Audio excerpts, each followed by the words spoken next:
Sumunod kayo sa akin dito. Ang libong taong gulang na punong ito ay sagradong puno na iginagalang ng mga tao sa Miaojiang. Sabi nila kaya raw nitong manghula ng nakaraan at hinaharap. Wow, ang laki at ang kapal. Ang ganda naman nito. Kapag kinunan natin ito at inupload sa social media, siguradong papatok.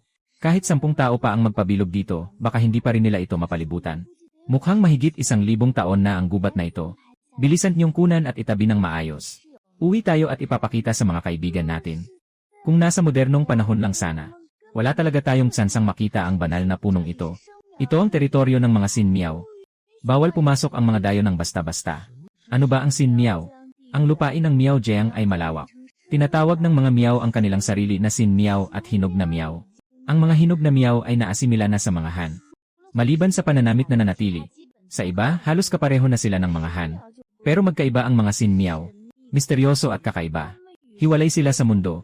Hindi sila nagsasalita ng Han na wika. Miao lang ang gamit nila sa pakikipag-usap. At hindi rin sila nakikipag-asawa sa mga banyaga. Ayon sa alamat, ang mga kulam ay umusbong mahigit ilang libong taon na ang nakaraan. Pero matagal na itong naglaho sa daloy ng kasaysayan. Mga panlilinlang lang lahat iyon. Mukhang sinadya lang ng guide na magpaka-misteryoso.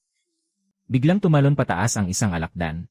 Biglang tumalon ang isang alakdan papunta kay Xiaomi. Hindi ko talaga naisip iyon kahit sa panaginip. Makakagat ako ng lasong alakdan at deadman na lang ako. Hindi pa ako nakakapagtapos ng pag-aaral. Kumusta ka pa ba, Panginoon? Gumising ka na, may paparating yata. Nasa loob lang pala ng kurtina. Isa pa rin itong dambuhalang puno na kasinlakas ng haligi ng langit. Pero parang may kakaiba. Hindi ba ito ang lugar na pinasyalan ko kanina? Anong wika ba ito? Wala akong maintindihan. Nasaan ba talaga ako? Nasaan ang guide at ang iba pang turista? Naku, mga tao pala ng tribong kulam. Takbo na, Panginoon. Iba na ito sa dating mundo mo. Noong panahon na nilalagyan ng kulam ng kontrabida ang pangunahing babae, ay natuklasan ng isang matuwid na babae sa grupo ng bida. At napigilan siya. Sa huli, ang papel de liha na babae ay nilamon ng mga uod hanggang sa maubos. Nihibla ng buhok, wala nang natira. Sobrang lupit ng itsura ng pagkamatay niya, baka hindi naman. Na-detect ng sistema ng Panginoon. Kapag nilagyan ng kulam ang babae ng kontrabida, gagamitin niya ang babae para kontrolin ang lalaki. Pagdating noon, tuluyan ka ring mawawala. At hindi ka na makakabalik sa modernong panahon.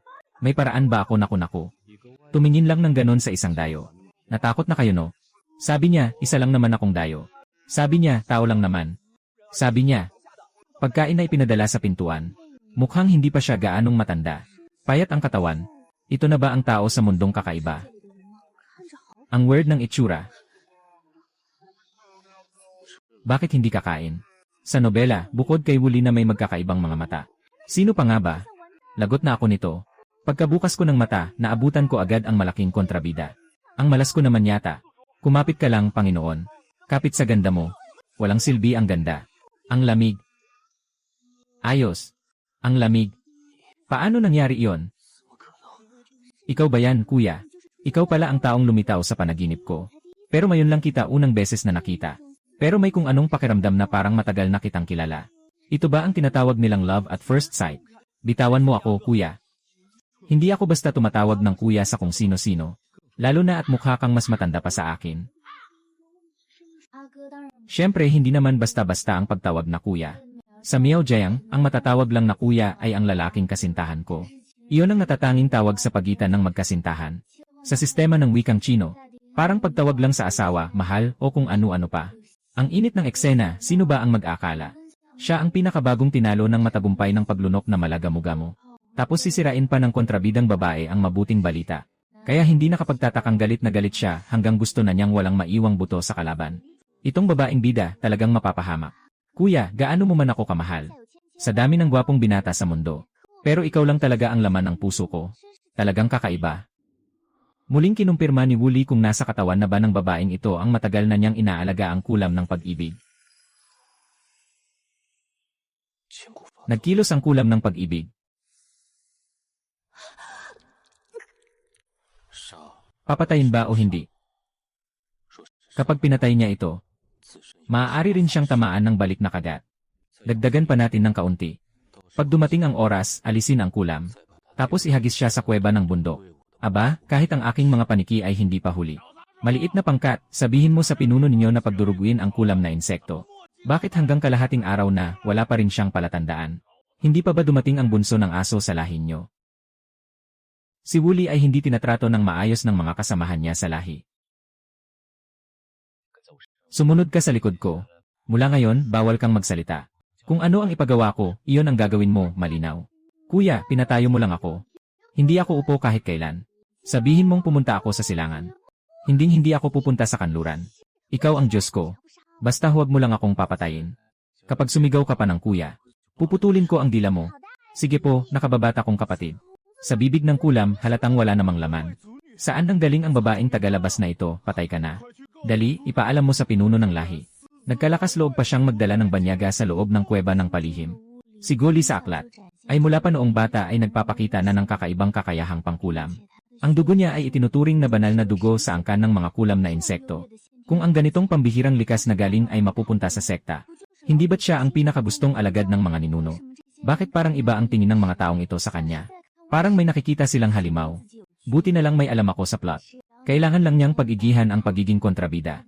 Hindi magiging kasing lupit ang susunod na mangyayari sa kanya.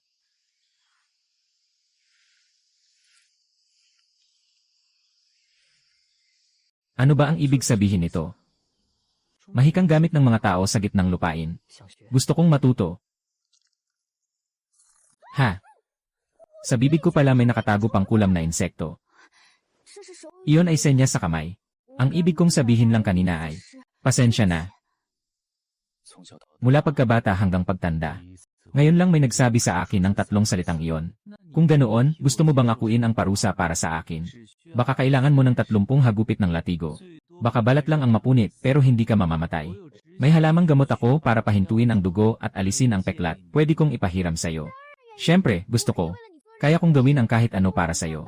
Mapaakyat man sa bundok ng kutsilyo o mapalubog sa dagat ng apoy. Isang salita mo lang. Kahit mga bituin sa langit, ikukuha ko para sa'yo. Talagang may bisa ang kulam ng pag-ibig. Habang pauwi.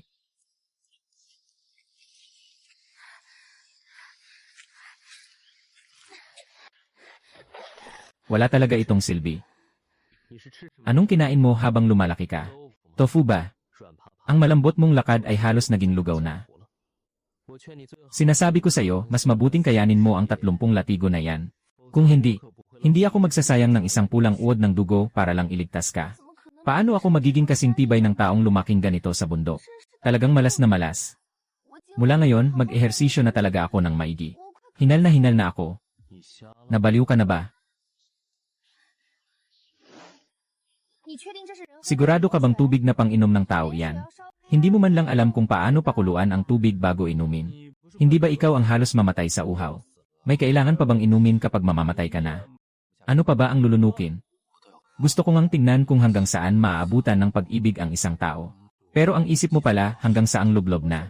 Mas pipiliin kong mamatay sa uhaw. Mas gusto ko pang mamatay sa uhaw kaysa uminom. Pero nakainom na ako. Wooly, paano mo nadala rito sa Wuzai ang isang dayo? Malinis at malinaw ang tubig. At bahagyang matamis pa. Nabuhay ako hanggang sa edad na ito. Ngayon lang ako nakakita ng taong binuhusan ng tubig. At tuwang-tuwa pa. Parang humihigop lang ng tubig.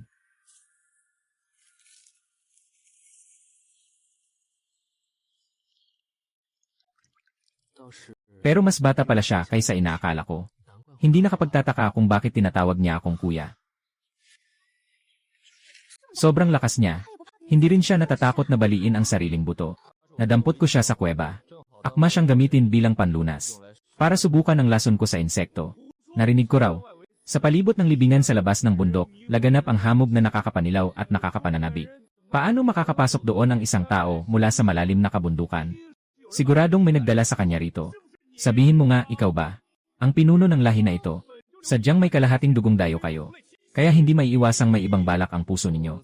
Nang nagpapalaki ako ng mga nilalang sa lumang kuweba, isang hakbang lang ay hindi ako umalis. Hindi ba kayo lang ang nagbabantay sa labas ng kuweba? Alam nyo ba kung lumabas na ako sa delikadong daan? Isang salita lang ang sinasabi ko at puro totoo. Kung hindi ka naniniwala, pinuno, maaari mong subukan kay Bamboo Gentleman. Gusto kong mag-alaga ng halimaw. Kapag may dayuhan na pinapasok sa Wuzai, dapat siyang parusahan. 30 latigo, hubarin ang damit. Ako na ang hahataw sa kanya. Ganito pala ang pakiramdam kapag may nagpoprotekta sa iyo.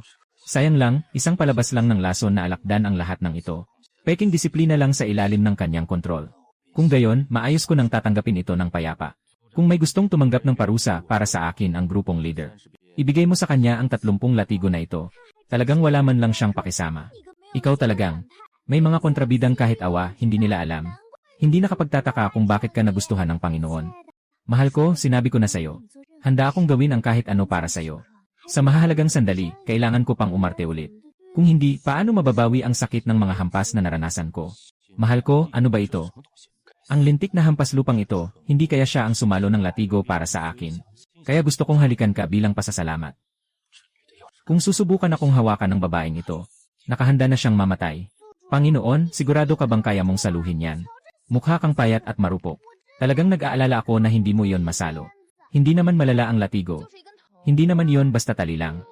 Hindi rin naman espada o kutsilyo. Hala, Panginoon, Panginoon, haha. Buti na lang, manipis ang balat niya. Talaga bang magpapasalamat ako?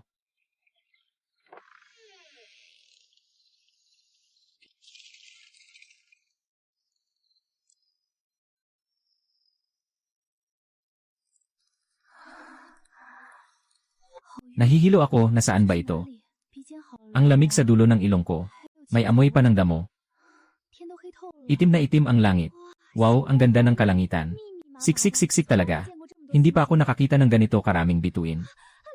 Nagpakita na ang falling star, humiling ka na. Siguradong yayaman. Siguradong mabubuhay ulit ako at makakauwi. Tuwing gabi makikita ko ito. Ano bang nakakapagulat dito? Tama ang hula mo. Isang hampas lang, hilo na ako. Kung kailangang sagutin ko pati ang natitira pang 20 at 9 na hampas, baka ako na ang tuluyang mapahamak. Ang sistemang ito, rebelde rin pala. Unang beses kong makatagpo ng host na kasing manipis ang balat mo. Hindi pa nga nagsisimula ang pangunahing kwento, halos nawala ka na. Babakbakin din ba nila ang performance score ko? Maganda yan, maganda yan.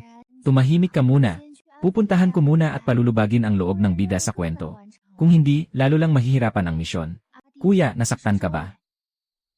Tandaan mo ang pangalan ko, Wuli. Kapag maingay ka pa ulit, ipasusubo ko sa kanya ang buong puso mo. Magsisimula siyang kainin mula sa dila. Tapos daraan pababa sa lalamunan mo. Pinakagusto niya ang kumain ng laman. Lalo na kung sariwa at gumagalaw pa, iyon ang pinakamasustansya. Wuli, nag-aalala lang ako sa'yo. Nasaktan ka. Masakit sa puso ko. Pwede ko bang tignan ang sugat mo? Sigurado ka bang gusto mong makita? Nakakaawa ka naman. 1 taon lang ang pagitan namin. Pero marunong ka pang maglambing sa magulang mo.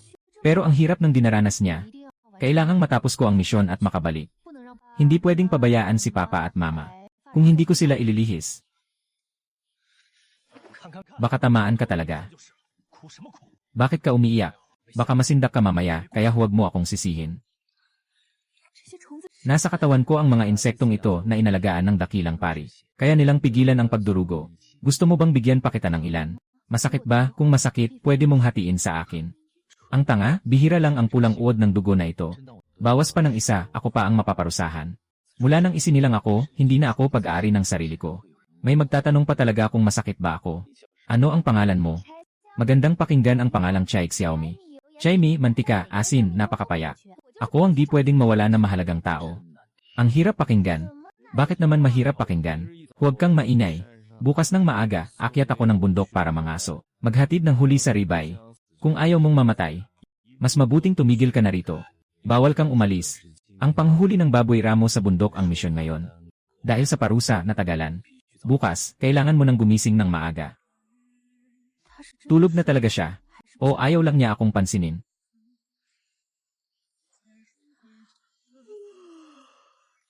Pakiusap, host. Malapit nang lumitaw ang pangunahing babae sa lokal na mapa. Ihanda mong pasukin ang pangunahing takbo ng kwento. Sinasabi ni Wuli na maaga bukas ay mangangaso siya. At pupunta pa siya sa ribay. Naalala ko na ang ribay. Una palang lumitaw si Song Yuyao sa ribay. Pinakamalaking kuta iyon sa Miaojiang. Ang pinuno ng angkan ay si Kilaw. May isang makulay na bato na kayang sumipsip ng kapangyarihan ng mga halimaw. Ngayon, magulo ang gitnang lupain. Sabay-sabay na bumabangon ang 4 na masasamang pinuno. Ang ama ng pangunahing babae ay si Junong ng Liang Yazhu. Para sa makulay na bato, ipapakasal niya ang anak na babae na ayaw naman sa kasal kay Ribay sa pamamagitan ng alyansa. Si Wuli ay agad mahuhulog ang loob sa pangunahing babae sa unang tingin.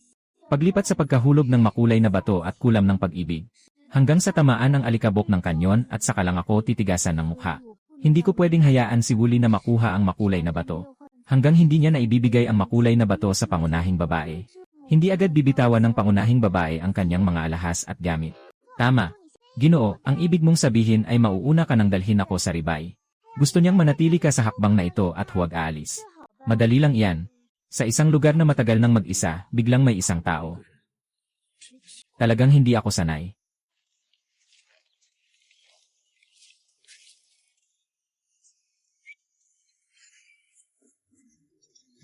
Hanapin mo, Ana, ang bakas ng bulubunduking baboy. Ikakasal ang Ribay at Liang Yazoo. Inutusan ako ng pinuno na samahan si Chiley para maging panauhing pandangal. Sa huli, ako lang pala ang mag-isa. Si Chiley lang ang mahilig pumapel at agawin ang papuri. Mukhang talagang nakikinig ang ibong iyon. Kung pwede lang sana siyang mapasunod sa akin.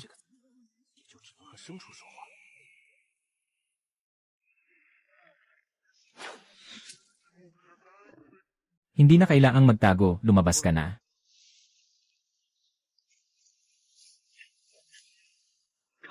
Anong pinakatingin mo? Hindi ba tutulungan mo pa ako? Bilis, kung hindi ay hindi na tayo abot. Sa usok, nakalimutan mo na kung sino ka talaga. Nangahas ka pang itutok ang pana sa akin.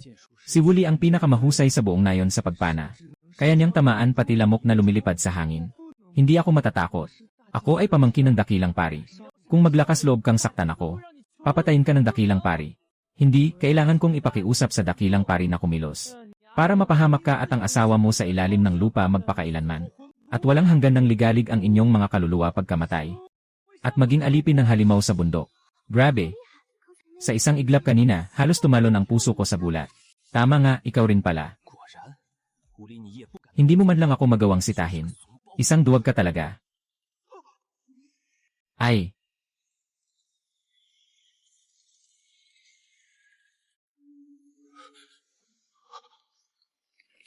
Ano bang nangyayari? Parang may kung anong nakakapit sa katawan ko.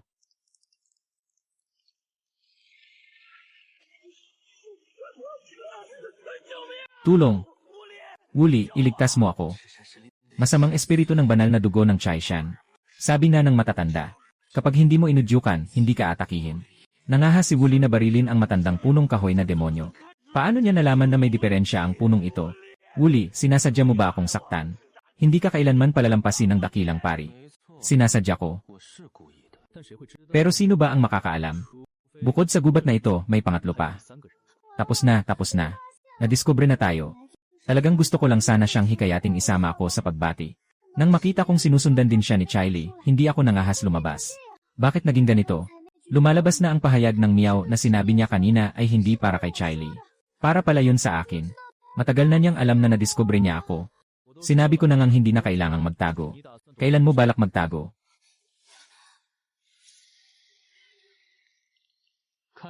Malinaw na ba? Ang palihim na pagsunod ko sa'yo ay para lang mag-alala ako para sa'yo.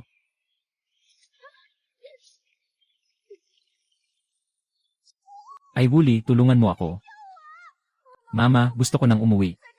Nadagdag na naman ako sa listahan ng pinagmula ng sala dito. Huhuhu.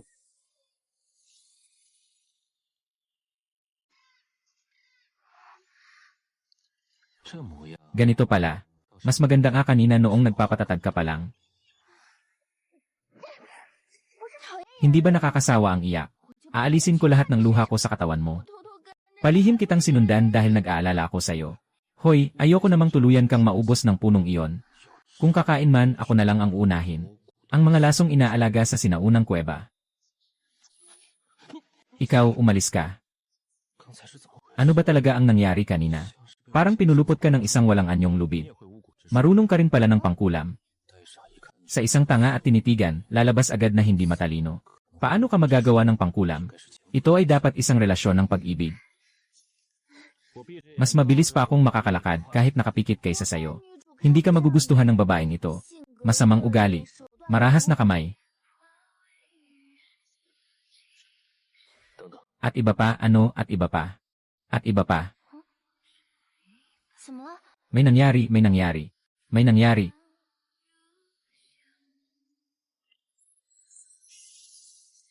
Ito yung ahas, ito yung ahas. Yung ahas na gumapang sa paanan ko kanina, yung ahas na gumapang sa paanan ko kanina. Luma na yung sumpa, ang inay mo.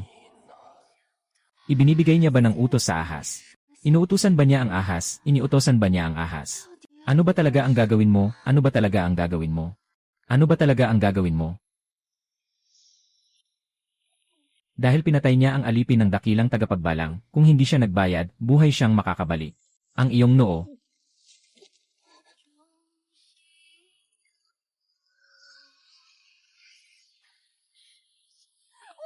Umalis ka.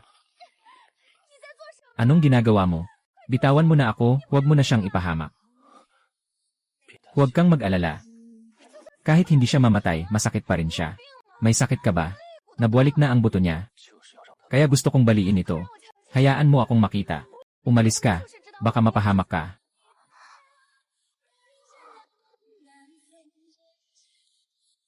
Bakit hindi siya natatanggal? Ang bilis ng tibok ng puso ko. Kanina lang, sobrang natakot ako. Magkakamali kaya siya ng akala. Bale ang posture mo kanina ay para bang gusto mong bugbugin siya. Para bang kinain mo siya. Mabuti na lang, naguguluhan lang ako. Hindi ako yung klase ng tao na ganyan, joke lang. Huwag ka nang maghugas. Ang puso mo, 200 na ang tibok. Kinakabahan lang. Higit 100 ang tibok. Aminin mo na. Nasabi mo noong una na ang pag-ibig sa unang tingin ay totoong pag-ibig. Hindi ba irereklamo kita? Magpapalit ako ng sistema. Palitan mo ang Gaofu mo Lagyu. Ayos lang. Gusto ko lang makita kung may problema ka. Walang ibang iniisip. Kanina, sinabi mong mamamatay ako at hindi ka mabubuhay. Bakit? Hindi ko kayang sabihin sa kanya na kapag namatay siya, mawawasak ang mundo, di ba? Dahil magkakalayo tayo. Ang paglalayo ay napakasakit. May handang samahan ako. Magpahinga ka. Kapag namatay ako, hahawakan kita. Salamat. Hindi ka dapat ganito. Ay. Si ay kinain ng halimaw sa puno. Sasalakayin natin ang kagubatan. Ibabalik natin dito ang mga buto ni Papatay natin ang halimaw sa puno. Tumigil kayo lahat. Sa tingin niyo magagawa niyong ipagmalaki ang mga banlik na puno na ito. Ang lahi ng ahas. Ang totoong dalubhasa sa sining ng pagkontrol sa mga espiritu at masasamang nilalang, ang Fei Maoling Jiao. Sa buong tribo, mas mataas na antas sa inyo. Ang dakilang tagapagbalang ay narito lamang 75 araw sa gitna ng bundok.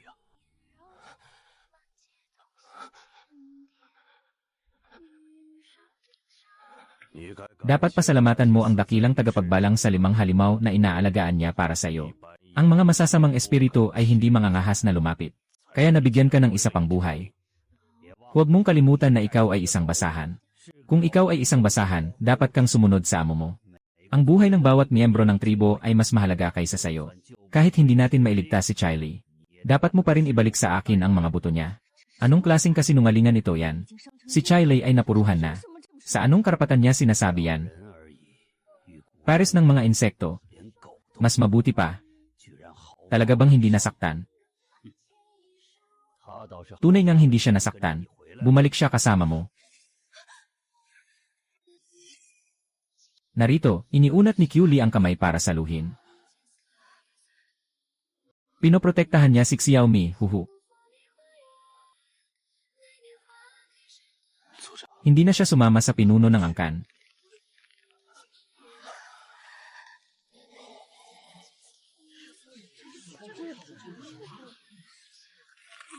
Hahaha. Hulihin mo siya. Huwag pakawalan.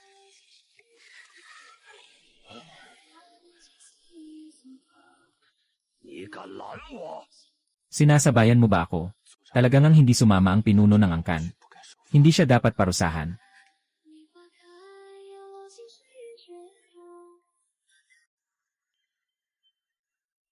Pinuno ng angkan. Handa na ang karwahe na gagamitin bukas sa Ribay. Magsisimula na agad ang biyahe. Ngunit kulang pa rin ang handog. Mahalagang okasyon ang pagkakaisang kasal ng Ribay at Liang Yazoo. Ngayong araw ang pagdating ng prinsesang iyon. 3 araw mula ngayon, gaganapin ang seremonya ng kasal. Maghahandog ang ibari-ibang lugar sa Miaojiang ng mamahaling regalo. Hindi pwedeng magpabaya. Ngunit bihira lang lumabas ang lahi ng mangkukulam. Hindi sila nakikihalubilo sa labas. Kung umikot man sila, kaunti lang. Hindi naman marami ang pwedeng maibigay na gamit.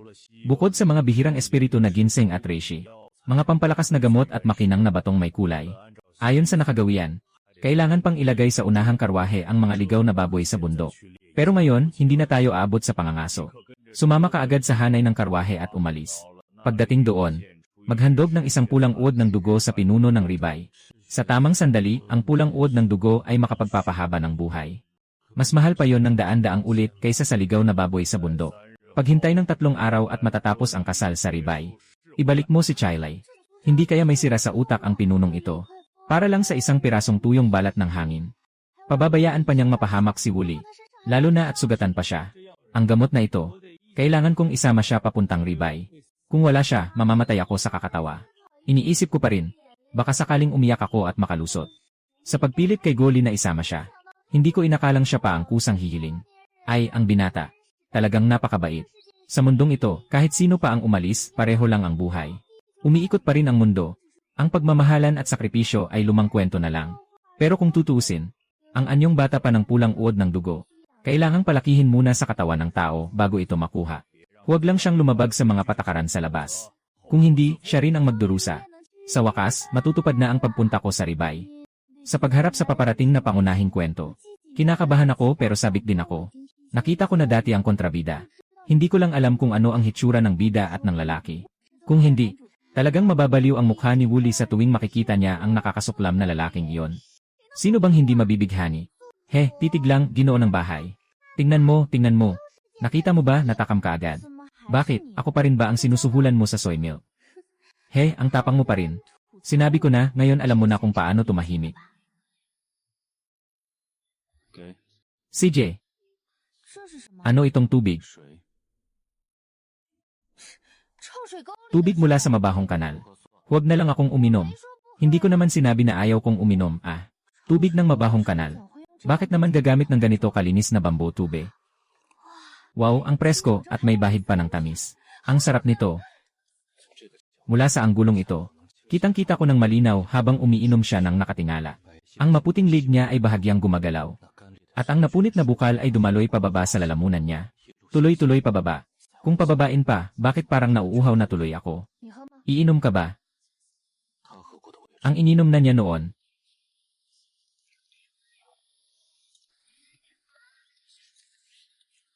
Masyado nang halatang itinataboy nila siya. Ayos ka lang ba? Masakit pa ba ang mga sugat mo? Masakit pa ba ang mga buto mo? Bago ako umalis, tinanong ko na kung kailangan ba nating lumayo. Ang mga pulang pira-piraso sa loob ng katawan niya ay sumisipsip ng dugo niya. Pero mas napapabilis nito ang paghilom ng sugat. Hindi kaya, paano niya ako madadala sa pamamagitan ng plano ng kabayo? At pati ako, pinabuhat niya sa likod ng kabayo na parang sisiw. Tumahimik ka dyan, huwag mo akong istorbohin. Ang sama mo talaga. Kahapon lang, ang lambing mo pa, binigyan mo pa ako ng tubig. Kinabukasan, sobrang lamig at sumit mo na agad. Parang may utang ka pang 5 milyong salapi sa kanya.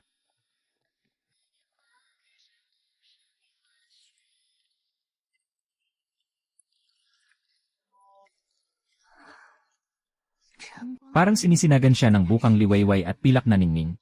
Ang gwapo mo talaga.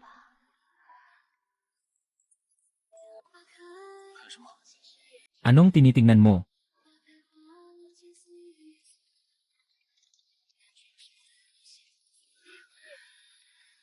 Ang ganda ng hikaw mo.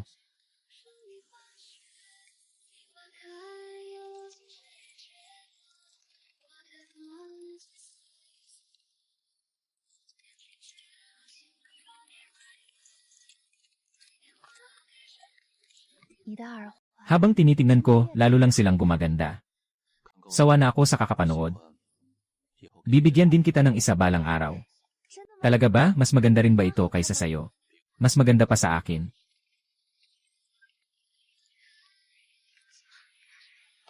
Sa wakas, nakarating na rin tayo sa ribay. Ang tindi naman ang hangin na bilihan na ito. Pag sinindihan ang mga pulang parol, parang mas lalong nagiging masigla ang paligid.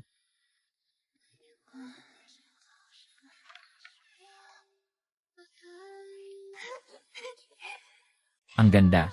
Ang ganda talaga, parang gusto mo nang tumira rito habang buhay. Ang ganda talaga, sa wakas may kama na akong mahihigaan.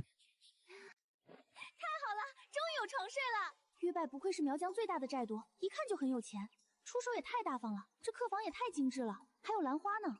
哇，好美！满目的暖色光点，灯笼挂得密密麻麻，把整个夜色都照亮了。可算能泡澡了。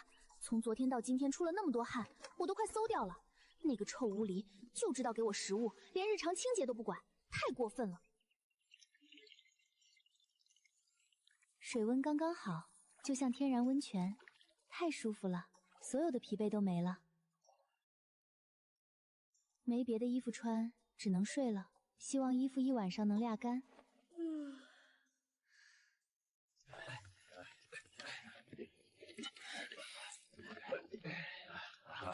Aalis na tayo.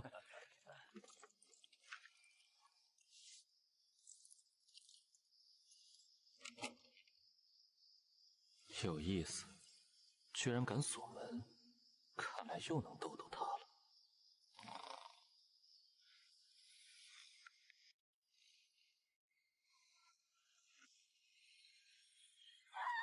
不要，又是这里，神树，那个被绑在树上的女子是谁？ Dito, lubos na natatakpan ni Xiao Mi ng kumot ang sarili niya. 肯定是他干的，怎么这么喜欢把别人的恐惧当成乐子？太过分了！你怎么进来的？没人告诉你不能随便进女孩子的房间吗？是没有人告诉我，不过这是我的房间，在外人眼中，你是我养的药人，和宠物没什么区别。你没有资格分配到客房。你要是求求我，我就让你睡在房内。我求求我，来过你睡那儿，我睡这儿。竟然要我求他，管他什么反派，一点绅士风度都没有。我不求，我睡外面去，姑奶奶不伺候了。不行，不能睡外面，求我。不求。再给你一次机会，重新说。就不求。很好。糟了，他肯定看到了。你转过去，不许看。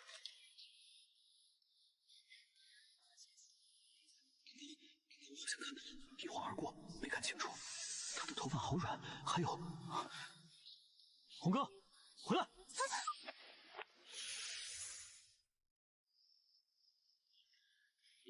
！Maayos.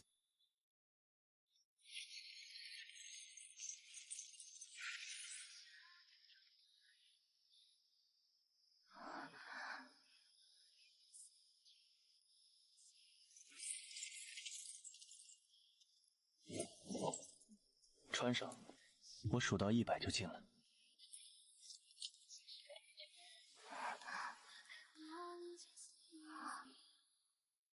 养蛇、养虫、养蝎，什么毒物我都养过，唯独没养过人。除了喂饱肚子，居然还有这么多麻烦事，真是麻烦。1、2、3、5、6、7、8、9、10、11、12、13、14、15、90。 Tatlong siyam na siyam. 换做以前。 Kung dati pa ito ginawa, kahit isang segundo, hindi ako mag-aaksaya sa pagpaghintay ng tao. Sa pagkakataong ito, hanggang sa 100 puntos na lang. Haha! Maganda ba sa loob ng kwarto? Kung pipilitin, pwede naman tingnan. Hindi rin naman masama. Ako ang nag-alaga niyan. Pwede bang ako lang ang tumingin sa buwan at bawal kayong mga manghimasok? Isuot mo lang ng isang gabi. Bukas ng umaga, isuot mo na ang sarili mong damit at agad mo itong ibalik. Pero huwag mong isipin na dahil pinahiram kita ng damit, tapos na ang usapan. Tapos na ang usaping iyon. Kailangan mo akong hingan ng tawad. Asawa ko, ano ba ang hanap mo? Ako'y lugmok sa kalungkutan. Pwedeng mabasag ang ulo ko, pwede ring umagos ang dugo. Pero ang prinsipyo, hindi pwedeng mawala. Pwede akong magkunwaring kaaway para lang mabuhay. Ikaw din, dito ka na lang matulog sa kwartong ito. Pero pumasok ka nang walang sabi at sinadya mo pang takutin ako. Lahat ng dapat at hindi dapat makita, nakita mo na. Ang humingi ng tawad ay pinakasimpleng asal ng isang Ginoo, hindi ba? Ano ba ang Ginoo? Ang Ginoo ay magalang at may pitagan. May paggalang sa kababaihan at marunong magsalita nang may asal ang isang lalaking maayos ang paghubog. Sa madaling sabi, mabuting lalaki. Ang Ginoo, sa totoo lang, nakakatawa lang pakinggan. Kung tutuusin, baka ako man, hindi pa maituturing na ganoon. Napakaraming lason ang nasa loob ng katawan mo. Kaya ka lang matatawag na halimaw. Akala mo ba mabuti akong tao? Nakakabigat sa loob na kailangan kong humingi ng tawad. Sa buong buhay ko, wala pa akong nahingian ng tawad. Mula ngayon, hindi na ako makikipag-usap sa'yo. Hanggang sa humingi ka ng tawad. Mas mabuti pang huwag ka nang magsalita. Akala mo ba may nag-abang pa nakakausapin ka? Itong pwesto, akin na. Huwag ka nang makipag-agawan sa akin. Saan mo gustong humiga, doon ka humiga. Sabi ko nga, kanina pa kita pinahiga sa malaking bangko, pero pinili mo pang matulog sa sahig. Ang bilis naman, parang kumurap lang, nag-iba na ang sitwasyon. Mas malala pa kaysa sa kulog at bagyo ng Hunyo. Pagkakurap mo lang, kumidlat at kumulog na agad. Wala man lang handa. Ang laki naman ng higaan na ito. Mas mabuti na rin sigurong hindi siya matulog. Hindi pwede.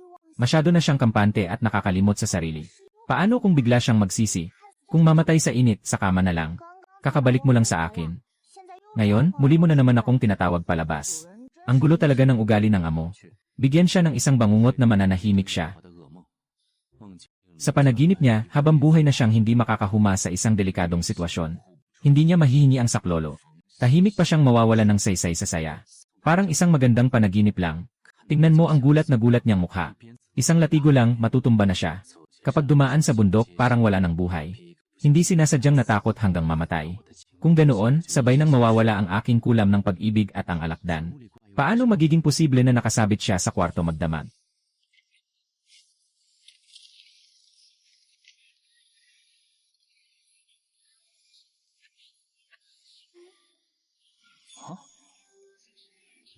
Anong klaseng kalokohan ito? Isa sa mga ito ay nasa manipis na telang hugis at sulok. May nakasulat pang ang kakaiba at misteryosong disenyo. Parang maraming maliliit na kuneho. Ang isa pa ay dalawang bilog na tela na magkadugtong. Hindi ko sinasadyang pinisil ang tan ko. Na parang may malambot na haplos. Parang may laman na bulak o kung ano-anong malambot. Bakit kaya kahawig ng nasa isip ko? Iba talaga ang damit ng mga taga-timog. Ang bagong dating na prinsesa ng Liangyazu. Noong lumabas ako, malayo pa lang ay napansin ko na. Totoo nga, gaya ng sabi sa mga bulong-bulungan, nakabibighani ang anyo. Hindi nakapagtatakang ang Panginoon ng Lingyuzhou ay di makalimot sa kanya. Narinig kong noong una, ang Panginoon ng Lingyuzhou ay nagmakaawa pa sa ama niya. Gusto niyang pakasalan ang prinsesa ng Liangyazu na parang bihag ang pagtrato.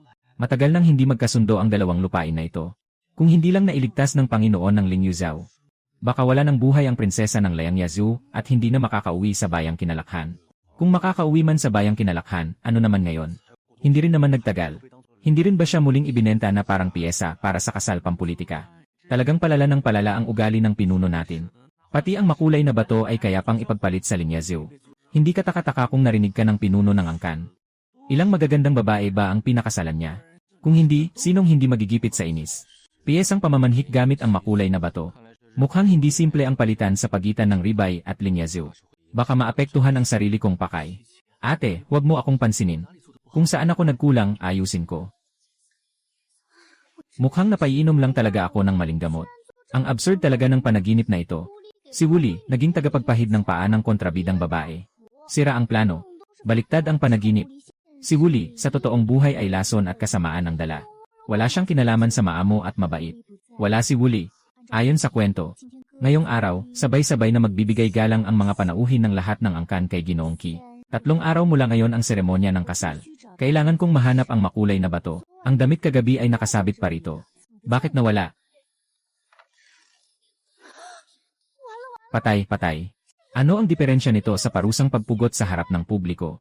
Ang weird, hindi ba sa paghingi ng basbas ng ribay dapat may pulang laso? Bakit may nakasabit na kumpol ng buhok? Talagang kakaiba. Pagbalik kita, bakit hindi na lang lumipad at tingnan? Ang nakasulat sa taas ay anong orasyon o banal na teksto. Huwag kang dadaan doon kahit saan pa.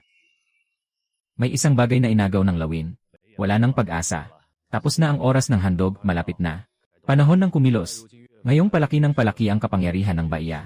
Maging ang mga punla ay dumating na. Mula nang pumanaw ang banal na dalaga ng angkan ng salamangkero, 18 taon na ang nakalipas. Halos naglaho na ang mga dakilang salamangka ng kulam. Mahina ang boses mo, huwag mong guluhin ang mga taong iyon. Delikado ang dating niyan. Tapos na. Ikot sa kamay ng isang beses. Wooly, sinasadya mo ba ito?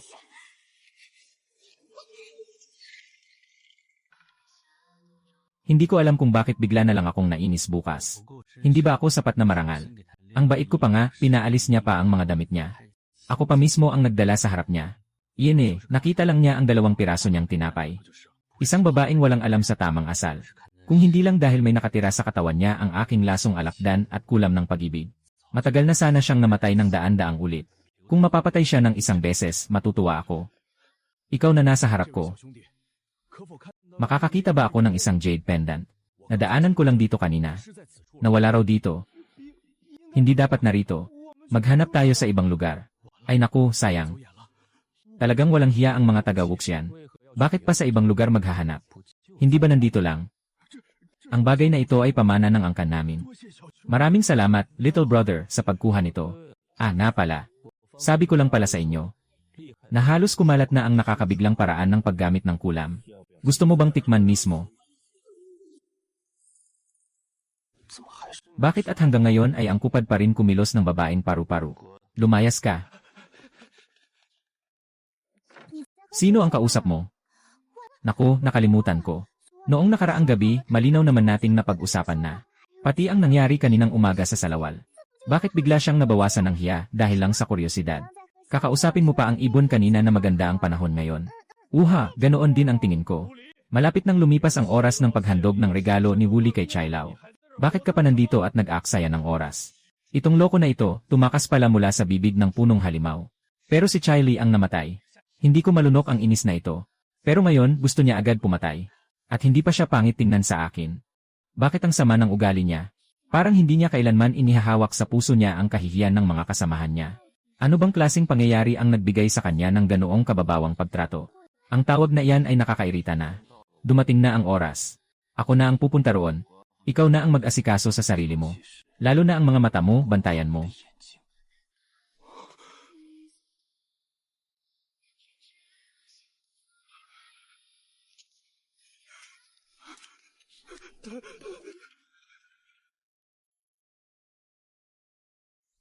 Bakit hindi mo na binalik ang damit?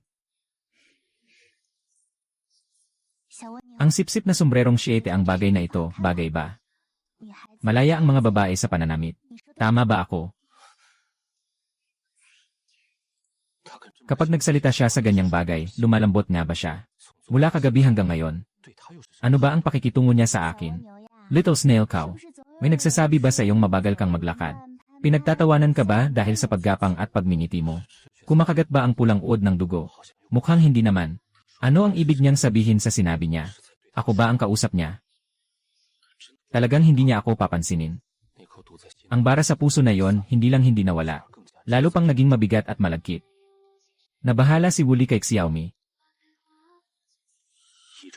Isang sama ng loob na pati siya mismo ay hindi niya napapansin. Pupunta ako sa tour ng tambol para magbigay galang sa pinuno ng mga ribay. Diyan ka lang sa silid at huwag kang basta-basta lalabas. Akala ni Xiaomi, ayaw lang talaga nitong humingi ng tawad. Pinakamalayo na ang pwede niyang libutin dito sa paligid. Hindi siya pwedeng lumayo sa gusaling ito, malayo pa lang ay maririnig na.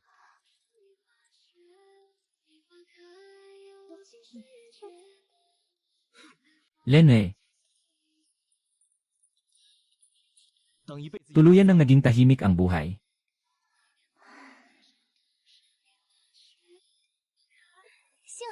Buti na lang hindi niya ako isinama.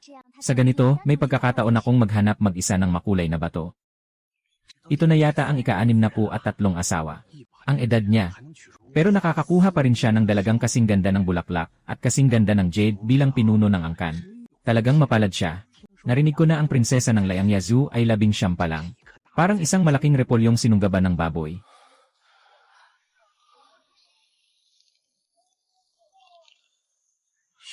Yaw, hintayin mo ako. Dapat nang tumigil ang Panginoon ng Kabataan. Dapat nang tumigil ang Panginoon ng Kabataan, tumigil na talaga. Dapat nang tumigil ang Panginoon ng Kabataan. Engan.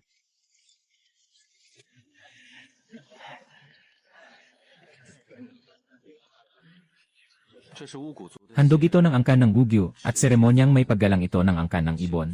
Pakiusap ng pinunong Chiksukan, tanggapin mo ito. Pakiusap ng pinuno, tanggapin mo na. Sige, mabuti. Hahaha. Talagang maayos at puno ng malasakit ang handog ng angkan ng Wugu sa pagkakataong ito. Chiksu-chan. Xiao Pang, punta ka at alamin mo ang pinagmulan ng taong iyon. Panginoon, kung ganun ikaw na. 我自己去找。 Ako na mismo ang hahanap. Hindi mo na kailangang sumunod sa akin. Sa bintana, isang babae, si Yao Yao, ang prinsesa ng Liangyazu. Nandoon si Yao Yao, nandoon si Yao Yao. Nandoon si Yao Yao. Kailangan kong makuha ang makulay na bato bago ang kasal. Isama siya at tumakas ng malayo. Si Jen Zheyu ay naparito para sagipin si Yao Yao at nakawin ang makulay na bato.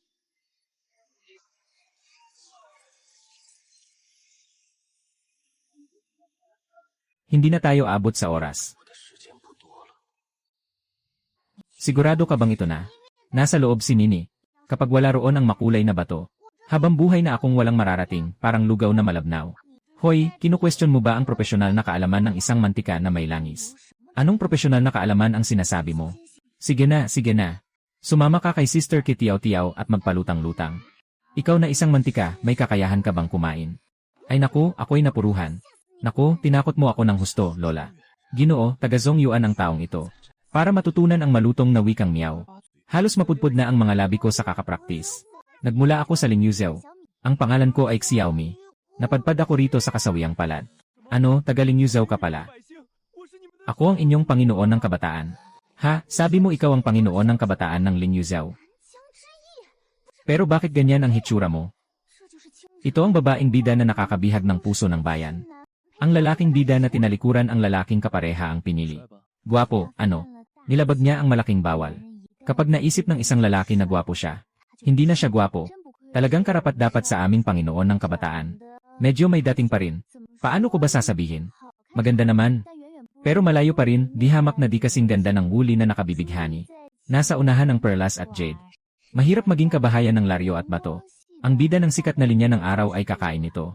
Ikaw, isang dalagang maganda at maayos, bakit ka pa tumatakbo rito? Di ba para rin naman sa'yo? Mahal kong Panginoon ng Kabataan. Alam ito ng buong mundo.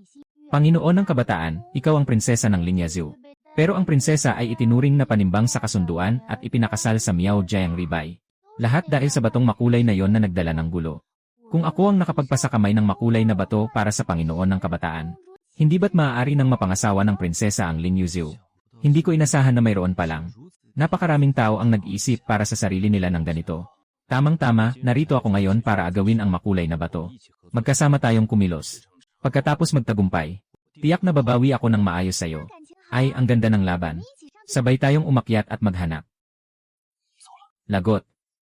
May natuklasan sa ilalim ng sagisag. Kasalanan ko, hindi ko agad nasiyasat. Humanap ka muna ng matataguan. Ako ang agaw ng atensyon nila. Kailangang pag-isipan muna ng mabuti ang bagay na ito. Ingatan mo ang iyong sarili at bumalik ka agad. May singsing na liwanag ng bida siya. Hindi siya basta-basta mawawala. Ang hirap lang magkaroon ng lokal na alahas. Tapos basta na lang niya itong inagaw. Halatang ang dami niyang magagandang alahas na suot. Kahit ang mga palamuti sa buhok, gusto pa niyang agawin sa akin. Sobra na talaga siya. Nagagalit si Xiaomi dahil kinuha niya ang mga alahas niya. Engel Lanan.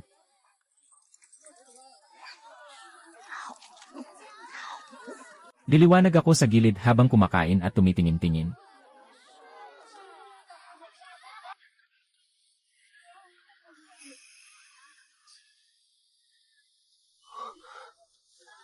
Hahaha.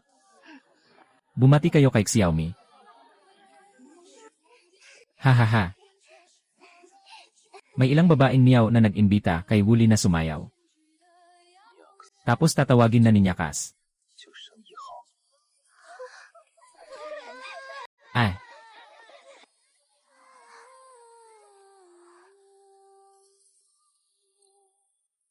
Ang dumi naman ni Mama. May sariling function ang sistema para magtago. Hindi ko may paliwanag.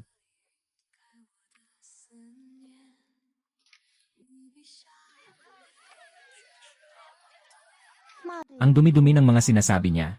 Nakakapaiyak agad ng isang tao. Siya ang bidang si Song Yuyao. Kasing ganda at kapansin-pansin ng inaakala niya. Napaka-eleganteng mukha. May taglay na kagandahang parang kalmado at maayos. Bigla ko tuloy naramdaman na hindi bagay si Jiang Ziyu sa lugar na ito. Love at first sight ba ito? Medyo hindi ako sigurado. Dahil ang binatang ito para makuha. Ang taong gusto niya kahit anong kapalit ay tataya. Gusto pang piliting magmahal. Siguradong may problema ang utak niya. Hindi na sinusundan ng normal na isip ang mga baliw. Sino ang nakakaalam kung paano nabuo ang biglaang pag-ibig ng isang baliw? Kailangang samantalahin ko ang bungkos ng masamang pag-ibig na ito. Bago pa magliyab ang mitsa, apulahin ko na. Ay naku, lagot. Parang sumakit ang tiyan ko, ang sakit-sakit. Dito. Kuya, hindi mo ba ako itinuring na alagang hayop? Bilang tagapag-alaga, bakit hindi mo naman asikasuhin ang buhay o kamatayan ko? Uy, ang tingin na parang walang sinisiping nilalang. Pag may nakitang magandang babae, biglang ganoon ang reaksyon. Si Xiaomi, ayos ka lang ba? Hindi ka ba komportable? Kailangan mo bang samahan kitang magpahinga? Hindi na kailangan. Ang mukha ni Xiaomi ay ako. Ang ekspresyon ko rin ang mukha ni Xiaomi. Ito ang asawa ko. Siya ang taong nagbigay ng pulang uod ng dugo sa tribo ng mga kulam. Tapos ginamit pa ang sariling katawan bilang sisidlan para sa pag-aalaga ng kulam. Nabanggit na ng ama ko. Tanging dugo lang ng banal na dalaga ang kayang magpalusog sa bagay na nagpaparami ng lason. Kung hindi, madaling maatake pabalik. Pinapunta ko si Xiaopang para mag-imbestiga. Pero wala siyang natuklasan. Asawa ko. Paglingon ko, ipapaliwanag ko sa'yo. Mabait ang puso ni Jiang Ziyu. Kapag nalaman niyang ang mga tao niya ay ginagawang taong gamot ng tribo ng mga kulam, siguradong sisiklab siya agad. Hindi maaaring magkabanggaan sina siya at Wuli ngayon. Kailangang mapanatili ang pakitang kaibigan. Saka lang pwedeng magpatuloy ang kwento. At ang pagsasabing asawa ko raw si Wuli. Makakadagdag pa yon ng hadlang sa pagitan nila ng bidang babae. Asawa ko. Pasensya na, medyo hindi maganda ang pakiramdam niya. Kayo pala ay mag-asawa talaga. Ang lamig naman ng kilos ng binatang ito. At isa pa, tao siya ng tribo ng mga kulam. Hindi naman talaga nakikipag-asawa ang tribo ng mga kulam sa ibang lahi. Paano niya siya mapapangasawa? Asawa ko, huwag ka nang magtampo, okay? Hindi na ako makikipagmatigasan sa'yo. Tingnan mo nga ang mukha mo, ang tigas-tigas na, hindi na gwapo. Ako na nga ang unang kumausap sa'yo. Hindi mo ba mabibigyan si Mimi ng kaunting habag? Lumaki ka ng ganyan. Ni hindi pa ako nakakakita ng ganitong kapal ng mukha at kahihiyan. Kagabi lang, malinaw pang mapanupil siya sa mga hayop. Kakalipas lang ng kaunti, nagpapalit na siya ng maskara. Nakakapanlo mo talaga. Ito ba ang dapat kong marinig? O baka sabihin ay ang mga karaniwang tao sa Lin Yuzhou. Dapat pumunta ako roon at alamin ng malinaw. Hindi mabait ang mga taong Miao Jiang. Lalo na at pinakakain niya mismo ng sariling laman at dugo ang mga kulam. Sobrang kahina-hinala. Panginoon, mukhang nagiging mapulang-pula na ang lieg at tenga ng bida. Talagang tapat na aso. Pero ang tapat na asong iyan, sa huli, baka maging madilim din. Nakakatakot isipin. Buti na lang at napigilan niya agad ang bibig niya. Kung hindi pa niya malalaman kung ano ang napakalaking bagay na nasabi niya. May balak pa siyang magpasabog ng langit at lupa. Sa tingin ko hindi naman. Talagang labag sa daloy ng kalikasan. Kahit ano, basta sinasabi niya sa labas. Mukhang hindi niya talaga alam ang hiya. Yenan, kung talagang mag-asawa kayo. Pwede bang sabihin mo sa akin kung paano nakakapag-asawa ang mga dayo sa mga Miao Jiang? Mukhang walang kamalay-malay ang dalagang ito. Baka niloko lang siya nitong binatang ito sa pag-ibig. Sa mukha niyang iyan, talagang madaling maloko ang mga tao. Sa akin siya. Ay, hindi ba sabi nila hindi pwedeng magpakasal ang mga Miao Jiang sa ibang lahi? Anong pakialam mo? Hindi ba nagkakamali lang ako ng akala? Sa tono niya, may napakalalim na galit na nakatago. Pero sa oras na ito, hindi pa niya iniibig si Song Yuyao. Hindi rin niya alam na si Jiang Ziyu pala ang kababata at unang pag-ibig ni Song Yuyao. Bakit nga ba siya magagalit? Buti na lang, dati akong nag-ensayo sa pagbasa ng mga ekspresyon. Sa mga nakalipas na araw, sa pagsasama namin araw-gabi, nahulaan ko na ng kaunti ang nasa isip niya. Kung hindi ko talaga mapapansin. Xiaomi, ano bang nangyari sa'yo? Ang palihim kong kulam ay walang silbing pampamilos ng tiyan. Ano ang ginagawa niya? Masakit ang tiyan ko, baka buntis na ako. Asawa ko, anak natin. Panginoon, nasisiraan ka na ba ng bait? Ang ganitong kasinungalingan, lakas mo pang isaboy. Sabihin mo ulit. Ako, hindi pa dumarating ang buwan ko ngayong buwan. Tapos biglang sumakit ulit ang tiyan ko. Baka nga. CJ, kung buntis nga talaga, ako na ang bahala sa iyo ng maayos. Kung peke naman, talagang kakaiba ang paraan ng dalawa na ito sa pakikitungo sa isa't isa. Hindi ito parang mag-asawa. Parang mga ngaso at biktima pa nga. Pero ang tingin ng dalaga sa kanya ay tila iba rin ang laman. Kailangan ipakita ang anyong halimaw. Talaga bang tunog na kaya gawin ng matanda yan?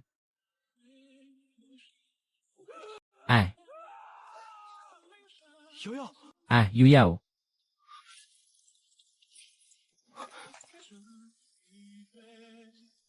Hindi. Bumalik ka sa kwarto at manatili roon. Ano man ang mangyari sa labas, huwag kang lalabas. Kapag nagkalat ka, lagot ka. Babasagin ko ang mga binti mo. Huwag kang mag-alala, asawa ko. Hindi ako tatakbo kasama ang tiyan ko.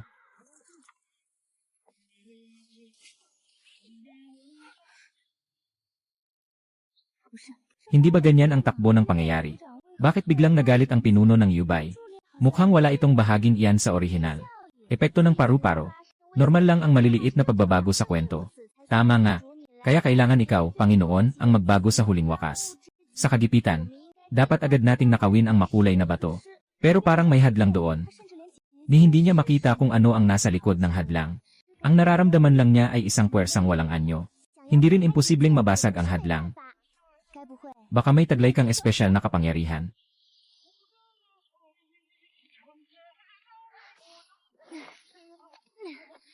Ito ang butas sa mapa na binabanggit mo. Kung hindi lang ako ang sistema.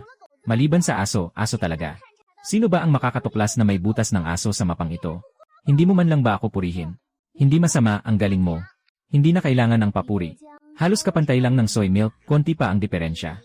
Didi. Yaw-yaw, huwag kang maglaho. Yaw-yaw, huwag kang mawawala sa langit. Yaw-yaw, huwag kang maglaho. Palagi lang siyang gumagamit ng espada na itinuro ng kanyang guro. Hindi madaling makabawas ng lakas. Pero nasa loob pa rin ng silid ang espada. Kung babalik pa siya para kunin yon, baka huli na. Baka sa isang kisap mata, mawala na siya sa masukal at malabong dilim ng gabi. Sobrang tindi ng masamang enerhiya. Hindi tama ang bahay na ito.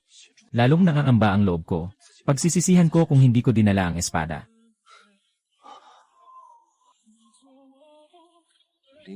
Ang lakas ng loob ng batang Panginoon ng Ling Yuzhou. Nagtataka ako kung paano niya siya nakilala. Siguradong ang dalagang iyon, ang naglantad ng sarili sa kanyang kabiyak.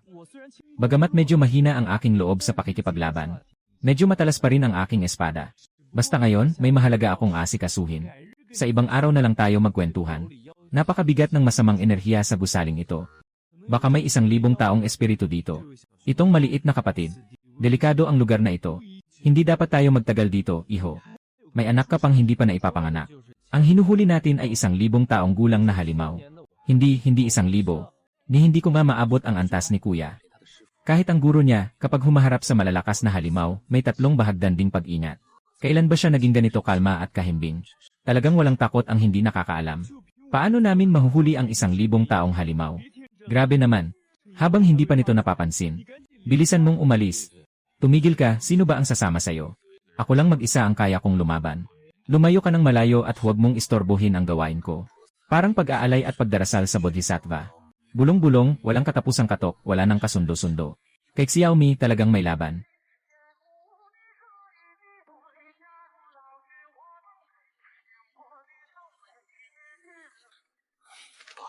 Ayoko na, hindi pwedeng nakatitig lang tayo habang may mamamatay ng hindi tinutulungan.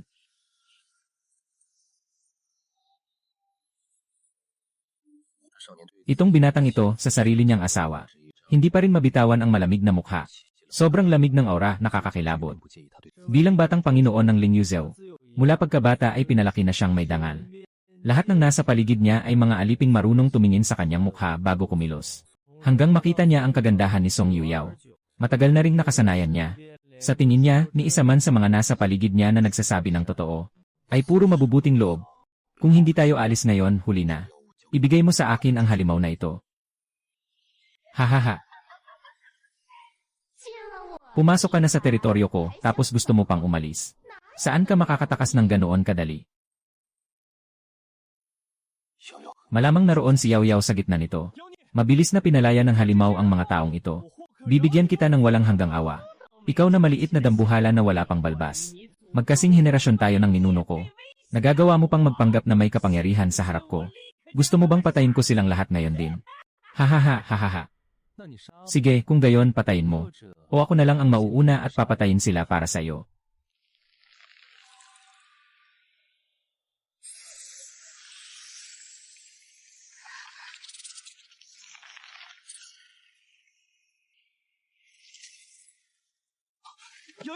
Yao Yao.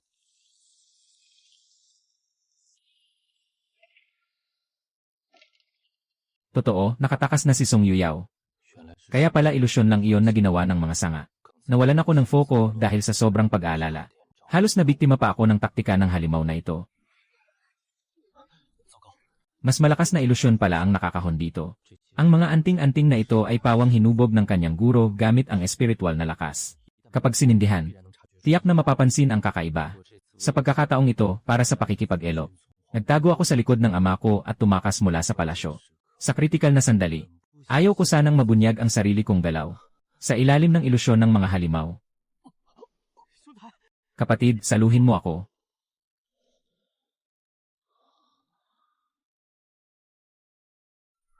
Ayos na ayos, parang napadaan sa bakal na sapatos nang wala ni isang mabasag. Libre pa ang gastos, ang galing. Sino ba ang makakaisip na ang kayamanan sa nobela ay likha pala ng may akda? Isang hukay lang ang mabubutas, makukuha na agad. Sa orihinal na istorya, napatay ni Wuli si Chai Lao Kei sa kanakuha ang makulay na bato na ito. Kung nalaman niya, sa totoo lang, basta yumuko at gumapang siya sa hukay na ito, makakakuha na siya. Hindi ko alam kung sa init ng ulo niyang malamig at mayabang. Yuyuko kaya siya at gagapang ng minsan. Ay naku. Sabi pa naman ni Cheo na saan na ang gintong daliri. Di ba sabi mo tanging mga aso lang? Walang makakaalam sa butas na ito. Panginoon, binuksan mo ang gintong daliri. Pero may pangunahing bida siyang makinang na singsing. Hindi nga naman kulang sa bida ang makinang na singsing. Song Yuyao, alam kong wala kang mangyayari. Una, ipakilala ko ang sarili ko. Ako si Chai Xiaomi, mula sa Linyuzeo. Espesyal na tumatayo at umaalalay sa pag-ibig ninyo ng binatang Panginoon. Uy, ito ang makulay na bato. Ako mismo ang nagnakaw nito para sa'yo. Huwag kang mag-alala, nariyan ako. Walang makakapaghiwalay sa inyong dalawa. Pero ang pinanghawakan ng binatang Panginoon sa harap ay ang isang putol na kamay na jade. Pero bigla siyang nakaramdam ng kakaibang lambing sa akin. At ang lumitaw ay ilang pirasong proteksyon na pagtingin sa kanya. Salamat, saan ka pupunta para magligtas ng tao? Nasa ilusyon pa rin ang dalawa nila. Kung patuloy silang malulubog sa ilusyon, tiyak na mamamatay sila. Sa gitna ng halimuyak, ang pangunahing bida at ang makinang na singsing ang tanging pag-asa. Kapag nasuong sa lahat ng panganib, pwede nilang gawing ligtas na daan. Sa mundong ito, tunay na nakakatakot sa kanya. Ang mga kontrabidang lubos ng napadilim. Pero kung ang kontrabida sa sandaling ito ay may kung anong hindi maipaliwanag. Naunang madilim ang puso, kaya tuluyang gumuho ang kwento. Paano pa siya babalik? Nen na pangunahing bida. Sandali, sasama ako sa'yo. Ha ha ha.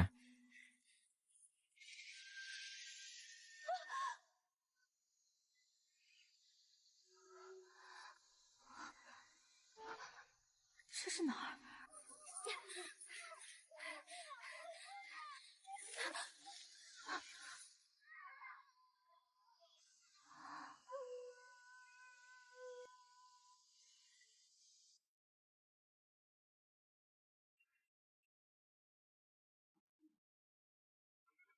？Pwede bang bilisan mo, maliit na lahi?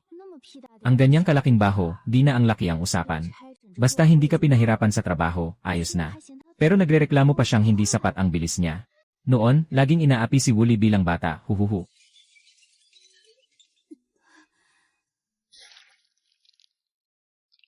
Naku, nabasag niya ang lahat ng mangkok ng paghahandog sa loob. Bilisan mong sabihin sa pinuno ng angkan at sa punong pari. Para matikman niya ng husto ang parusa.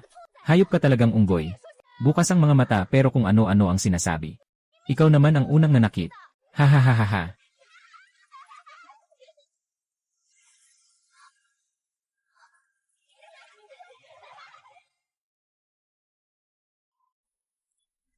Ang liit ng katawan, napakaamo at nakakaaliw. Pero tahimik namang nakakapanlumo. Talagang napakabait na bata. Lahat ng ginagawa mo, seryoso ka. Bakit hindi ka umiiyak? Ang pagkimkim ng ganito ay makakasakit. Mas gumagaan ang dibdib kapag nailabas mo ang iyak. Wooly. Mas tama sigurong sabihin ang batang bersyon ni Wooly. Pero may handang magparusa para kay Wooly. 20 palo, ikaw na lang ang tatanggap. Kaya mo namang akuin sa sarili mo. Alam mo ba ang pagkakamali mo? Alam ko na nagkamali ako. Tawagin mo ang pinuno ng angkan. Ikaw, bilang banal na dalaga. Wala ka bang kahihiyan? Pakikipag-ugnayan ng palihim sa isang tao mula sa labas ng angkan.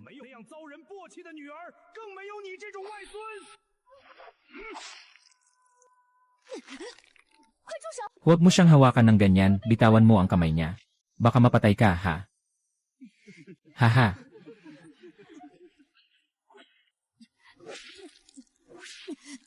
有一种孤魂野鬼的无力感。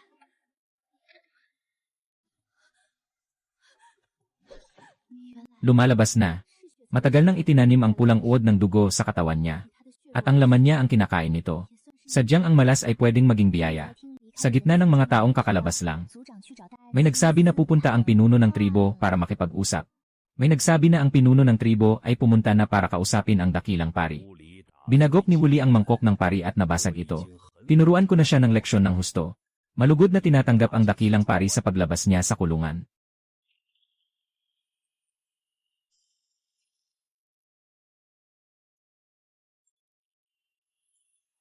Bakit pagtingin ko sa ilalim ng sombrero mo, puro itim ang lahat? Parang may nakapaloob na hungkag sa loob ng ulo niya. Ang saklap naman, anak mo pala ang tumubo sa kanya. Patawad po, dakilang pari. 5 taon na ang nakalipas. Palihim na tumakas si Wuli kasama ang isang lalaki mula sa ibang angkan palabas ng Chaishan. Kaya siya nabuhay pa. Na naging sanhi para tuluyang maputol ang dugo ng banal na dalaga. Kung hindi dahil sa dugo niyang lubos na dalisay. Matagal ko na siyang itinali sa punong banal. At sinunog habang naghahandog sa langit. Sayang, ang dugo ng banal na dalaga ay maipapasa pa rin sa mga supling na babae. Pero ang purong dugo naman ay hindi na maaaring magpatuloy sa tulong ng mga anak. Hindi ito sapat na pinapansin. Kapag dinala ng lalaking ito sa akin ang inapo ng dugong tagapagmana, ang mga taong nananatili sa kapanganakan at paghahandog ay ang aking mga alipin. Ang mga karaniwang mamamayan ng tribong nananatili sa kapanganakan at paghahandog. Huwag kalimutan, pinuno ng tribo. Ang mga may dugo ng purong araw ay maaaring. Kung tutuusin, madaling tambakan ng karamdaman ang mga karaniwang tao. Isa lang itong hininga. Pero hindi siya basta-basta namamatay. Muling bumalik si Xiaomi sa tabi ni Wuli.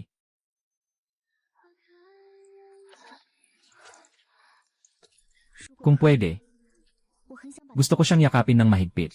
Para hindi na muling masunog ang mga paa niya. Napakataas ng imahinasyon. Paano nalanghap ni Wuli ang tubig na amoy nakakasulasok? Palang ito pala ang mabahong kanal. Naaalala ko na kalaunan. Sinadya pa pala akong dayain ng mga tao roon at pinainom ng tubig na galing sa ibabaw. Tubig asukal yan. Matamis na tubig asukal. Huwag mo nang inumin, may mga insekto dyan sa tubig. Kapag nainom mo, magkakasakit ka. Bawal basta-basta humawak sa kahit ano sa loob ng nayon. Kasama na ang mga pinagkukunan ng tubig na gamit ng tribo. Kung kukuha ka ng tubig sa bundok, kailangang maglakad sa napakahabang daan sa bundok. Kailangan mo pang magdala ng sisidlan pabalik. Sa murang edad niya, talagang napakahirap nyon. Mabuti na lang at ang maliit niyang ulo ay punong-puno ng talino. Parang sabik na sabik siyang umulan.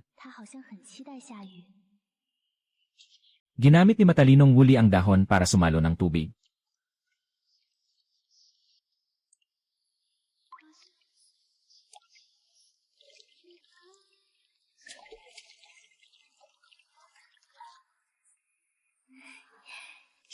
Ang pisngi niyang hindi pa nawawala ang pagka-inosente ay kasing ganda ng batang babae. Hindi naman araw-araw umuulan.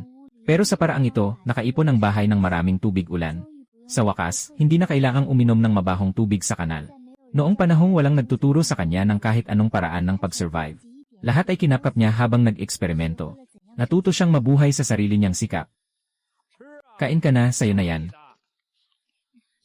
Kayong dalawa. Ang bunto ng damo na yan. Dati, doon siya natutulog gabi-gabi. Nasunog ang bunto ng damo. Wala na rin ang bahay niya. Gamitin ang dugo ko para alagaan ang mga lasong ito. Hindi ka ba natatakot na sa huli, utos lang nila ang susundin nila? Para sa akin, utos mo lang ang kailangan kong sundin. Kung hindi ka makikinig, ayaw ko rin gawin sa'yo ito. Basta makinig ka lang. Maigi mong alagaan ang mga kayamanan sa loob ng kuweba. Papalakihin kita ng ilang sarili mong mga bulete. Hindi mo ba gustong ipaghiganti si mama mo? Hanapin mo ang taong walang puso at singilin siya. Siya ang may kasalanan sa sarili niyang pagkabulag. At nagkamali pa ng taong sinisi. Anong paghihiganti? Wala namang kasalanan si Wuli sa kahit ano. Anong pakialam ko roon? Sa isang babae na ni minsan ay hindi ko pa nakaharap. Bakit mo iniisip na ipaghihiganti ko siya? Kaya mo naman. Noong mga nakaraang araw, naglaho ka. Palihim ka lang na pumunta para makita siya. Para makita ang iyong ama. Mas kinamumuhian mo pa siya kaysa kay Wuying. Bakit ko naman siya kapupuotan? Isa lang siyang estranghero. Dahil may pag-ibig siya. Pero hindi man lang niya binigay sa'yo kahit kaunti. Hindi ko naman hinahanap ang pag-ibig. Sa mundong ito, lahat ay uhaw sa pag-ibig. Kapag malapit ka ng mamatay, hindi mo ba ninanais na may isang taong lumuha para sa iyo? Ang mga luha ang pinakawalang halaga sa lahat. Ang tubig ulan lang ang tunay na mahalaga. Lalo pa at hindi pa naman ako mamamatay. At ang kapal pa ng mukha mo. Wala ka talagang alam kung ano ang tunay na kamatayan. Isang payat na anino sa tabi ng mabahong kanal, umiinom ng maruming tubig. Sa gitna ng ambon, may mga matang tutok sa mga patak ng ulan sa dahon ng lotus. Ang tuwang nadarama habang namimitas ng ligaw na chrysanthemum at naglalagay ng dekorasyon sa puno. Sa nalalabing liwanag ng papalubog na araw. Ang unti-unting luminaw na mukhang nakakatakot.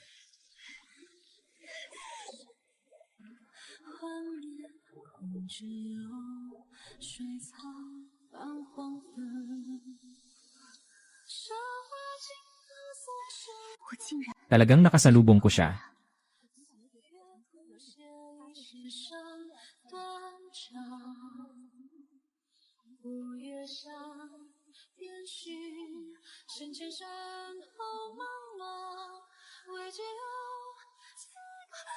Hoy, hindi ba ikaw ang dakilang kontrabida? Uy, huwag kang mamatay, hindi yan tama. Hindi ba itinakda ng magiging sinaunang hari ka? At ang sukdulang boss sa dulo ng kwento. Isang napakalakas na nilalang. Bakit ka bumagsak bilang isang 12 taong gulang na inosente pa? Hindi ka ba immortal na katawan? Hindi ka matitinag kahit latigo ang ipalo. Hindi ka rin mapapatay ng kagat ng insekto. Paano ka pa malulunod hanggang mamatay? Sino bang kontrabida ang mamamatay sa ganitong kahina? Kapag kumalat yan, pagtatawanan ka pa ng mga mambabasa. Nang malaman niyang tinuklaw siya ng lasong alakdan hanggang mamatay. Wala pa siyang ganyang kaadik na alaga. Sabi mo pa nga, nahihilo. Malaya siyang lumaki sa napakaraming pag-aruga ng pamilya. Buong buo at masaya ang buhay niya. Isang binatang walang isang sentimo. Pero kaya ba niyang malasahan ang tamis? Aking Panginoon, alam kong nahihirapan ka. Pero ikaw muna ang magtimpi. Hindi madaling mamatay ang kontrabida. Medyo kahina-hinala ang nangyari noon. Ayon sa paunang pagtatasa ng sistema, tama. Isa siyang kontrabida. Nagkasala na siya. Hindi iyan basta patibong ng isang menor de edad. Ang mga salita ay galing lang sa otomatikong paghinga.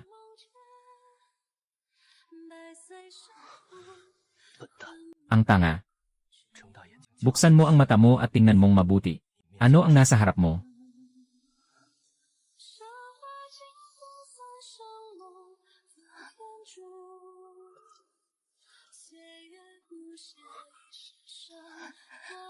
Wooly, hindi ka papatay. Bakit naman ako madaling mamamatay? Pasok lang ako sa ilusyon na ginawa ng punong demonyo para sa inyo. Hinihintay kitang balang araw ay sakyan mo ang puting tagak at umalis. Ako, buhay pa rin gaya ng dati. Ano bang nakakaiyak doon? Napakabuti naman. Gusto mo ba ng matamis na inumin? Ipapainom kita ng matamis na inumin. Dati, lagi kong naririnig na matamis ang matamis na inumin. Nang paglaki ko, saka ko lang ito natikman. Pero hindi ko inakalang ganito lang pala. Marahil matagal na ring lampas ang mga taon ng pagnanasa sa tamis. O baka sanay na ako sa pain. Ano nga ang sinabi mo, hindi ko narinig ng malinaw. Ulitin mo nga, sasapitin ko na lang halos makalimutan. Ang nasa kanya ay ang kulam ng pag-ibig niya. Kaya dapat lang na nakadikit sa kanya ang karamihan nito. Sa ilusyon na ipapakita ang pinakakinatatakutan ng puso ng tao. Kaya ang pinakakinatatakutan niya ay ang mamatay at lumuha para sa kanya. Pero dahil din yun sa pagsasaaktibo ng kulam ng pag-ibig sa kanyang katawan. Hindi siya umiinom ng alak at ayaw niya ng matatamis. Kung gayon, ano ang gusto mo? Wala siyang gusto. Bakit hindi mo ako tanungin kung ano ang gusto kong kainin, dalaga? Hehe, ako nga. Mahilig talaga akong kumain ng gaya mo. Manipis ang balat at malambot ang laman. Karne, ang gandang tingnan at mukhang malusog pa. Talagang nakakatakam. Talagang busilak ang pagnanasa. Kakampi ko lang kanina ang nagpasya. Ang nasa harap niyo ngayon. Noon pa man ay isa na itong demon ng puno na may 1000 taon. Ang klaseng demon na ito ay tinatawag na halimaw ng saging. Ito ang pinakamatibay sa lahat ng demon ng puno. Mas malupit pa kaysa sa nakita mo sa bundok noon. Nakakatakot iyon. Ang katawan at mga sanga nito. Parehong kayang maganyong tao nang walang kahirap-hirap. Kaya rin itong gumawa ng ilusyon para sa tao. Sa nobelang ito, isa lang itong demon na antas niya. Sa lakas ng grupo ng bida sa ngayon, baka hindi nila ito kayang tapatan. Panginoon, mabuting ingatan mo na lang ang sarili mo. Antas last na nga, pero bakit parang newbie pa rin kumilos ang monster na ito pagdating sa laro?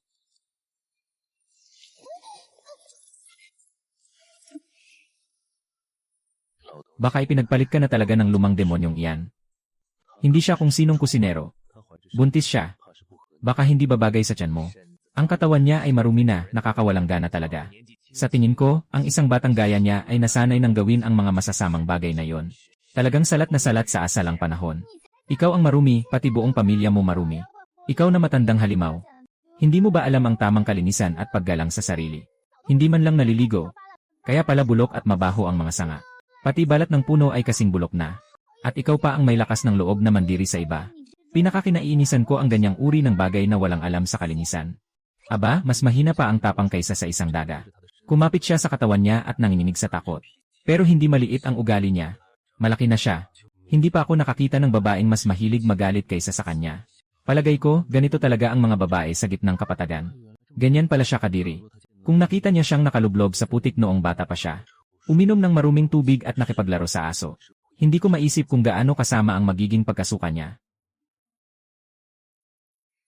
Hay nako, ikaw na matandang halimaw. Kahit anong hugas mo, hindi pa rin linis. Sira na ang mga sanga, pwede pa rin putulin ang ugat. Kapag talagang bulok na, wala ka ng pag-asa. Parang ang asawa ko. Kahit marumi na ang perlas, pwede pa rin namang pupugin ang alikabok. Pag pinunasan mo, magmumukha pa rin itong makinang na perlas.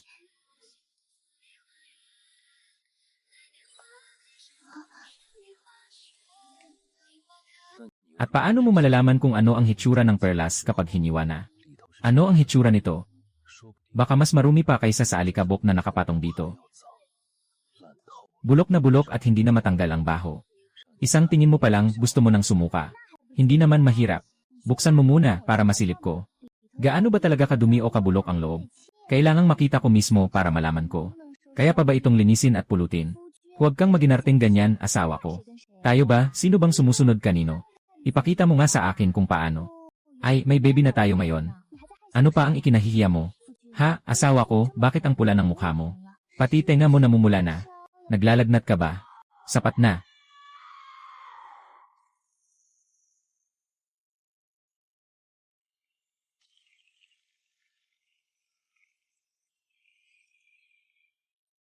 Matagal nang dapat namatay ang tunay na kinyang. Ngayon, ang kinyang ay pinalitaw lang ng halimaw na saging na espiritu. Ang demonyong ito ay may parehong kasarian. Gusto nitong tuluyang magbagong anyo bilang dalisay na babae. Kaya pala napakarami niyang napangasawa. Gusto mo man ng ganda, gusto mo rin. Gusto nitong makinabang sa pagkain ko ng panatag ang loob. Kayo ang sumira sa mabuting balak ko. Ngayong gabi, huwag na kayong mangarap pa. Nasaan ang dalawa? Sina Jens Au at Song Yuyao, saan sila pumunta? Ang dalawa roon ay hindi nagmamadali. Pinakiusapan ko na silang bigyan ako ng magandang tanawin. Pabayaan muna silang magtagal sa ilusyon ng kaunti pa. Para masaya sila ng husto. Ang ganda mo talaga. Sakto sa gusto ko. Kulang na lang ng 2 linya ng purong yin na enerhiya. Kapag napino, matutunaw ang anyong damo at kahoy.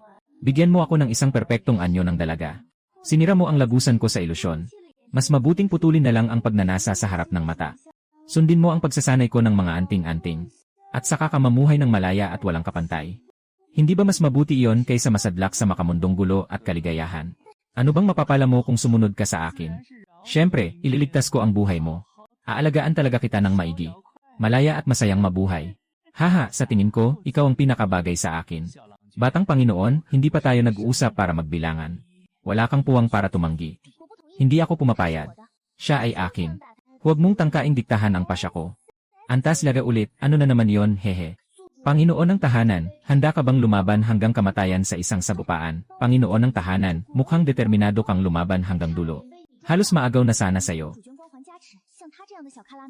Kapag kagipitan, isama ang maliit na mapait na ampalaya at ang magkakaliskis na bantay para makatakbo habang may pagkakataon. Munting bata na walang alam sa lawak ng langit at lalim ng lupa. Mas mabuti pang ungkatin na lang kita. Ang halimaw na antas na ito. Bakit pagkatapos nitong umungal ay bigla na lang walang kasunod? Siguradong sadyang ganyan ang takbo ng kwento. Laging may pasabog muna ang halimaw. Malakas at nakabibinging aura. Wooly. Ang sarap talagang takpan ang bibig niya. Pero si Wooly, patuloy na tumatawag si Wooly ng walang tigil. Malamlam at banayad ang tinig. Kailanman walang tumawag sa kanya ng ganoong pangalan. Wooly. Huwag kang matakot, huwag. Kaliwat kanan ang ingay sa paligid. Biglang tumahimik. Ngunit ang dugo sa katawan ay nagsimulang magulo at kumulo. Hindi niya alam kung ang pulang uod ng dugo ang gumalaw hanggang sa puso. At doon ito tuloy-tuloy na bumibilis ng hindi tumitigil. Habang nakikinig kay Xiaomi, binabantayan din ang halimaw.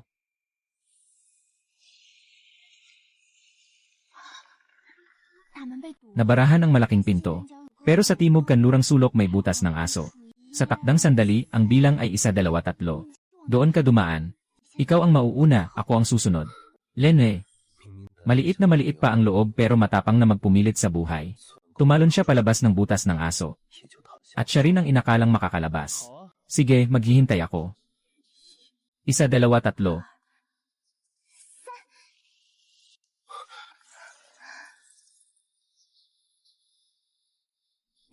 Wala nang libreng oras para makipaglaro sa'yo. Bibigyan kita ng 2 landas. O sagutin mo ang isang tanong ko. O mamatay kang miserably.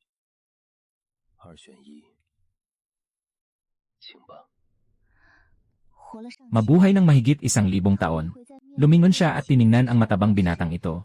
Bumalot ang malamig na pakiramdam sa buong katawan. Ano ang inilagay mo sa pulang uod ng dugo? Wala namang espesyal. Ginamit ko lang ang dugo ko para alagaan ito hanggang sa mamatay na ang kasakiman nito. Paano? Ang pulang uod ng dugo na pinalaki mula sa purong dugo. Masarap pa rin at sariwa ang lasa.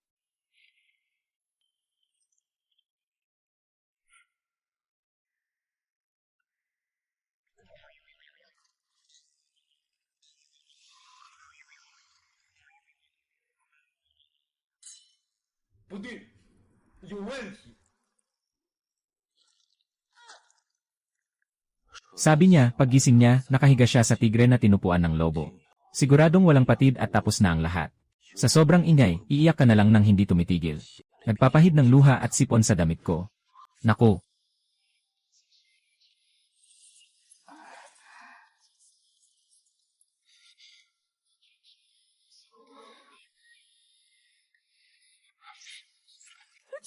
Pakiusap, prinsipe, itaas po ninyo ang inyong marangal na kamay. Bilang isang lahi ng halimaw na punong kahoy, napakahirap para sa amin na maging tao kumpara sa ibang lahi. Ano ang gusto mong malaman? Sasabihin ko sa iyo ang lahat ng totoo. Isa lang naman itong maliit na usapin. Bulaklak ng kabilang pampang. Saan ito matatagpuan? Sa loob ng Layang Yazoo ay may isang lihim na balon. Sa gitna ng bayan may nakabaong 3.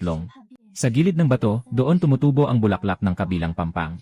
Pero ang ilalim ng balon ay tuwirang nakaugnay sa ilalim ng mundo. Ang kumukuha ng bulaklak ay laging pasok ng pasok at walang balik. At ano naman? Hindi ako ang nagsabi niyan. Hindi ko naman gagamitin yan. Narinig ko na noon na may isa pang paraan. Ang paraan ay kailangan lamang pag-isahin ang tagapagpalaya at ang may lason na kulam. Sa oras ng seremonya, ipalunok sa may lason na kulam ang dugo ng tagapagpalaya para maalis ito. Pulang uod ng dugo. Ano ang gagawin mo? Nakatago sa ugat ng aking gamot na butil.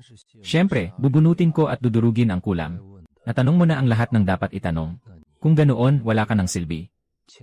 Oras mo nang mamahina pagkatapos ng ilang libong taon. Lumuhod ka na lang at mamatay, halimaw.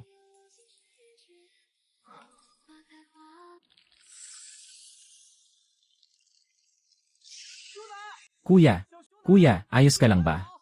Nasa loob ka pa ba? Kuya.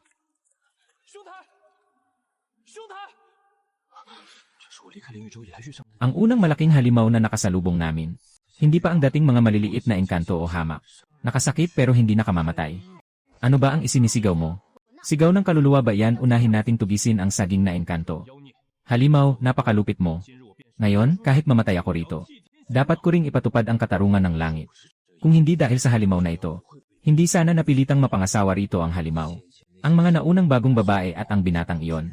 Hindi sana namatay ng walang hustisya. Ang lakas mang-api ng malaking halimaw na ito. Hindi kaya nauubos na ang aking espada. Pagbalik ko, tiyak na isusumbong ko ito sa Panginoong asawa. Huwag mo akong patayin. May pinagdaraanan din ako. Pinilit kong magpakadalubhasa. Gusto ko lang protektahan ang mga anak ko. Kahit mamatay ako, asa na silang lahat sa akin.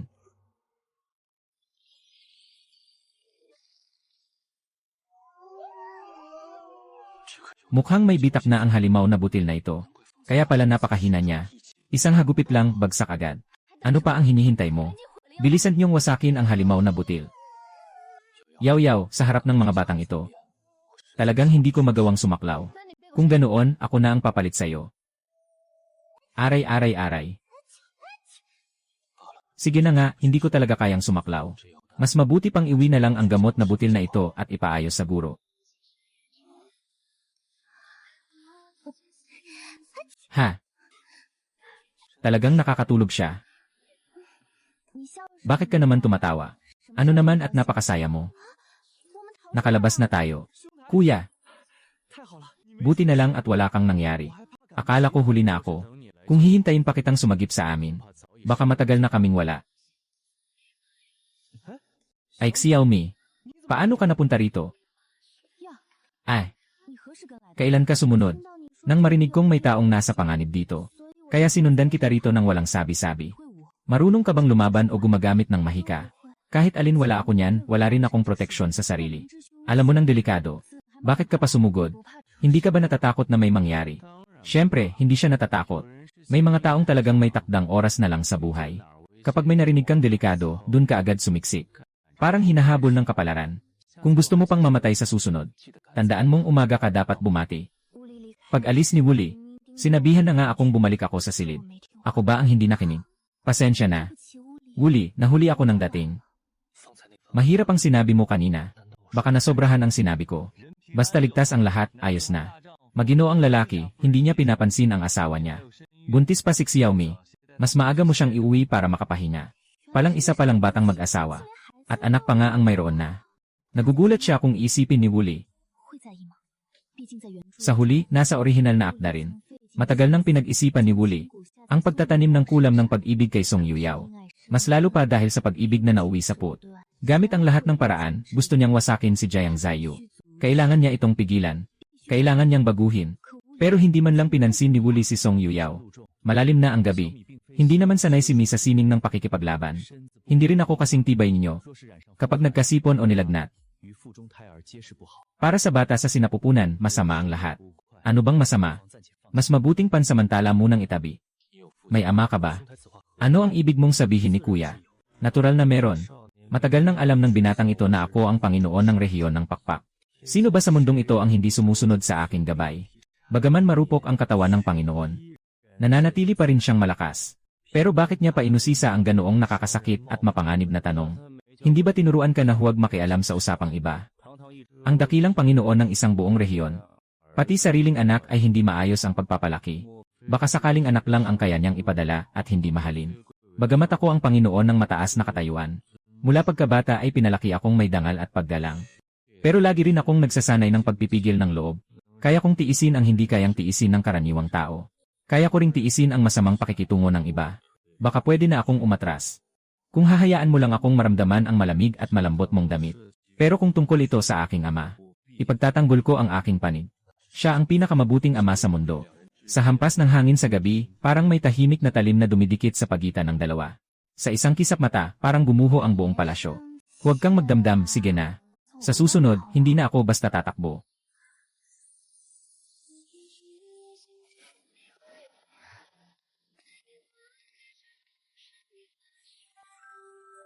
Ang malapot at malagkit na sensasyong ito, parang libo-libong langgam na marahang gumagapang sa ilalim ng balat.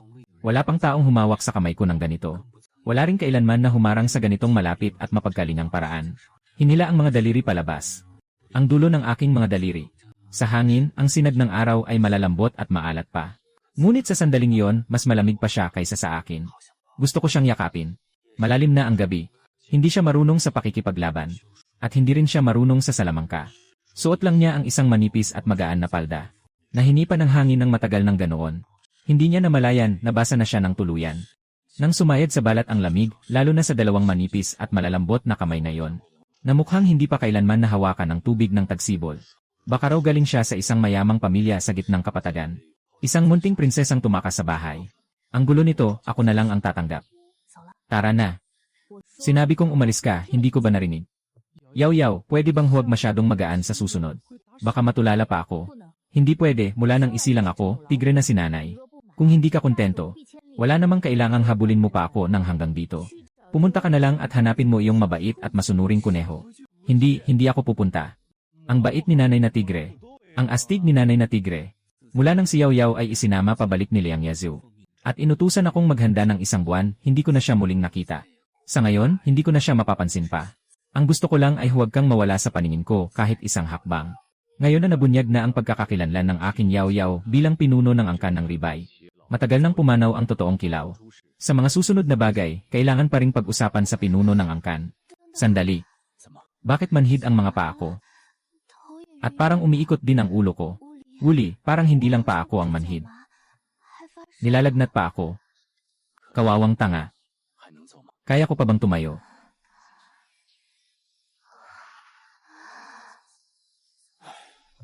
Dapat may lakas ka pang makaakyat, hindi ba?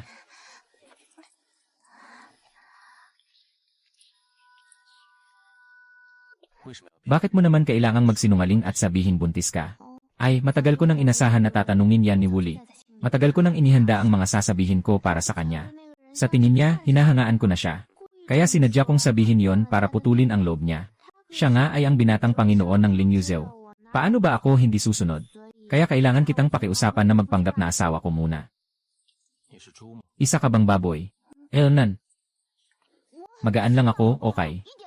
Hindi mabigat kahit kaunti. Ang sinasabi ko, bobo, ay ang utak mo. May lakas ka pa bang ulitin yan? Yee. Kahit tanga, kita pa rin na nagkagusto ang Jiang Ziyu kay Song Yuyao. Sa tingin mo, paano niya nahulaan na gusto mo siya? Hula ko lang. Base sa ika-6 na pakiramdam ng babae. Ikaw, ano ang sabi sa libro? Sabi ng lahat, si Song Yuyao ang pinakamagandang babae sa Liang Yazoo. Napakaganda niya. Sino ang hindi mahuhulog ang loob? Gusto mo ba siya? Panginoon, tulong po. Mainit ba ang utak mo? Parang nasunog na ang siik ng buong sistema mo.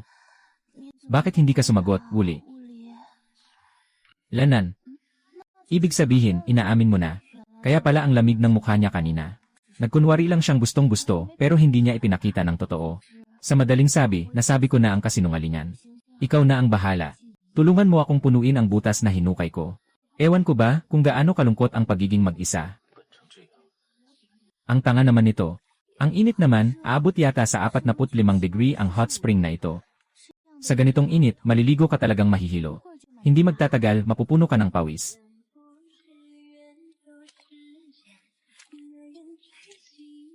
Aray, aray.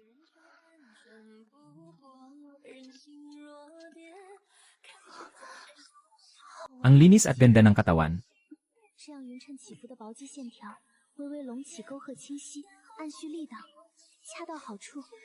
Kapag masyadong marami, titigas.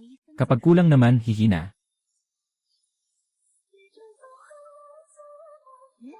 Ha? Nasaan ang tao? Nasaan ang tao? Nasaan ang tao? Aray, aray.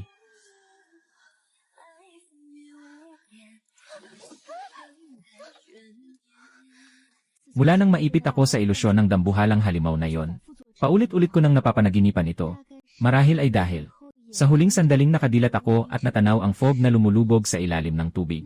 Ang tagpong iyon ay napakalalim na nakaukit sa puso ko. Akala ko nga nakalayo na sila noong nagkagulo at umalis na sa ribay. Sa totoo lang, nang makita ni Wooly si Song Yuyao, dapat sana ay nagpasya na siyang sumali sa pangkat ng bida. Pero sa itsura niya, parang nag-aatubili pa rin siya sa isang bagay. Nen na bida. Kakaiba man ang bansag na yan, pero hindi nakakaumay pakinggan. May kung anong lambing pa nga. Parang bata pa rin ang tingin sa akin ng tawag na baby to. Si Yaomi, ilang taon ka na ba ngayon? 19. 19 nga. 19啊。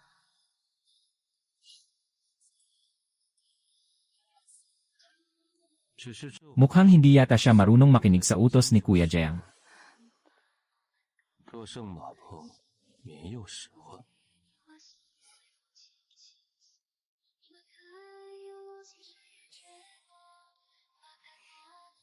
Dalaga na. Kaya pala hilig mo itong mga pasikot-sikot na laro. 亲人送心上人吧。 Bata pa, regalo na yan. Mahilig talaga ang mga dalaga sa ganyang mga bagay. Basta mamahalin. Mas mahal pa kaysa sa dala mong isang kahong pila. Kahit simpleng regalo lang. Basta nakakabanat sa lamig, ayos na. Hindi naman kailangang sobrang bongga. Wooly, akala mo ba ibibigay ko iyan bilang regalong para sa akin? Ikaw pa talaga ang pumili nito para sa akin, tama ba? Takot ka bang ginawin ako? Ang paggastos ng 3 kahong pilak na yan ay parang sulit din naman. Hindi mo lang naisip ang nakapulot sa tabi ng daan. Hindi ako kailanman gagawa ng regalo ng hindi pinag-isipan. Kung magkasakit ka ulit, huwag mo nang asahang aalalayan pa kita. Isang beses lang ito. Wala nang kasunod.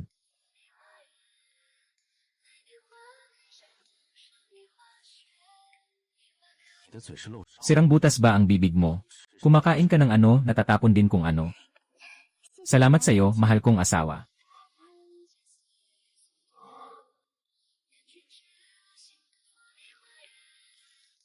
Hindi ko alam kung saan galing ang napakatamis na lasa na yan.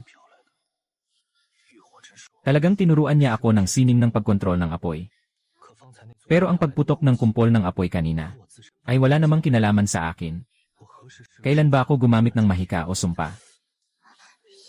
Kapatid Jiang. Talagang hindi lumalabas sa bibig ko ang tawag na Jiang Yeye. Dahil gusto ng bida na tawagin ko siyang ate. Kung gayon tatawagin ko siyang Song Yao Yao. Tinatawag si Yao Yao na Jiang Zai. Kapatid Jiang, ang tawag na yan ay parang mas malapit pa nga. At si Yao Yao ay likas na hindi marunong mamili ng mga kakilala. Kaya ako ang bahala rito. Ngayong araw ay narito ako para magpaalam. Sa pagkakataong ito, nakatakas ako sa ilusyon ng batang puno. Sa tulong ng makulay na batong ibinigay ni Xiaomi, ang langit ay napakalawak. At ang mga bundok at ilog ay napakalayo. Sa ating paghihiwalay, baka hindi na tayo muling magkita pa. Xiaomi, ngayon ay kailangan na naming magtungo sa Liangyazu. Dumaan kami upang magpaalam sa iyo at sa asawa mo. Kung wala namang pakialam si Wuli, maaari rin naman akong tawagin ni Xiaomi na Kuya Jiang. Ngayong araw ay may kapatid na akong nakilala. Sakto, kulang pa nga ako ng kapatid na lalaki. Halika na at kilalanin mo na ang kapatid mo. Hindi man lang ako tinanong kung ilang taon na ako. Mukhang ako ang nagkamali ng akala. Mukhang magkapareho kayo ng edad ni Xiaomi. Hindi ko lang alam kung ilang taon na si Kuya Wuli ngayong taon. Mahal kong asawa, 18 ako, at ako ang pang pinakabata sa pagkatatlo. Pinakabata siya sa silid na yon, ako naman ang pang-11. Sa loob na yon, narinig ko lang iyon mula sa iba. Ibig kong sabihin, siya ang pinakabata sa grupo. Dahil si Jiang Zaiyu ang kusang nagdala ng sanga ng olibo. Baka sa hinaharap. Si Wuli ay tuluyan ng magkalaban ang tingin sa pangunahing lalaki. Huwag ka namang laging nakasimangot. Mas lalong natatakot lumapit ang mga tao. Sa tingin ko, taos puso kang gustong makipagkaibigan sa iyo ni Jiang Zaiyu. Hindi madaling magkita tayong lahat dito. Napakahirap naman yan. Kaya mo na bang aminin ang kuya na ito? Siya nga pala ang batang Panginoon ng Lingyuzhou. Kapag nakatagpo ka ng ganitong makapangyarihang tao, kailangan yakapin mo siyang mabuti para tama. At may kasamang amoy tamis din, ha, binata.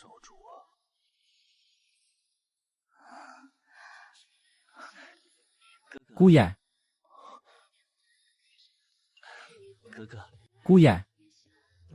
Kung gayon, ang tawag ko po sa inyo ay ate.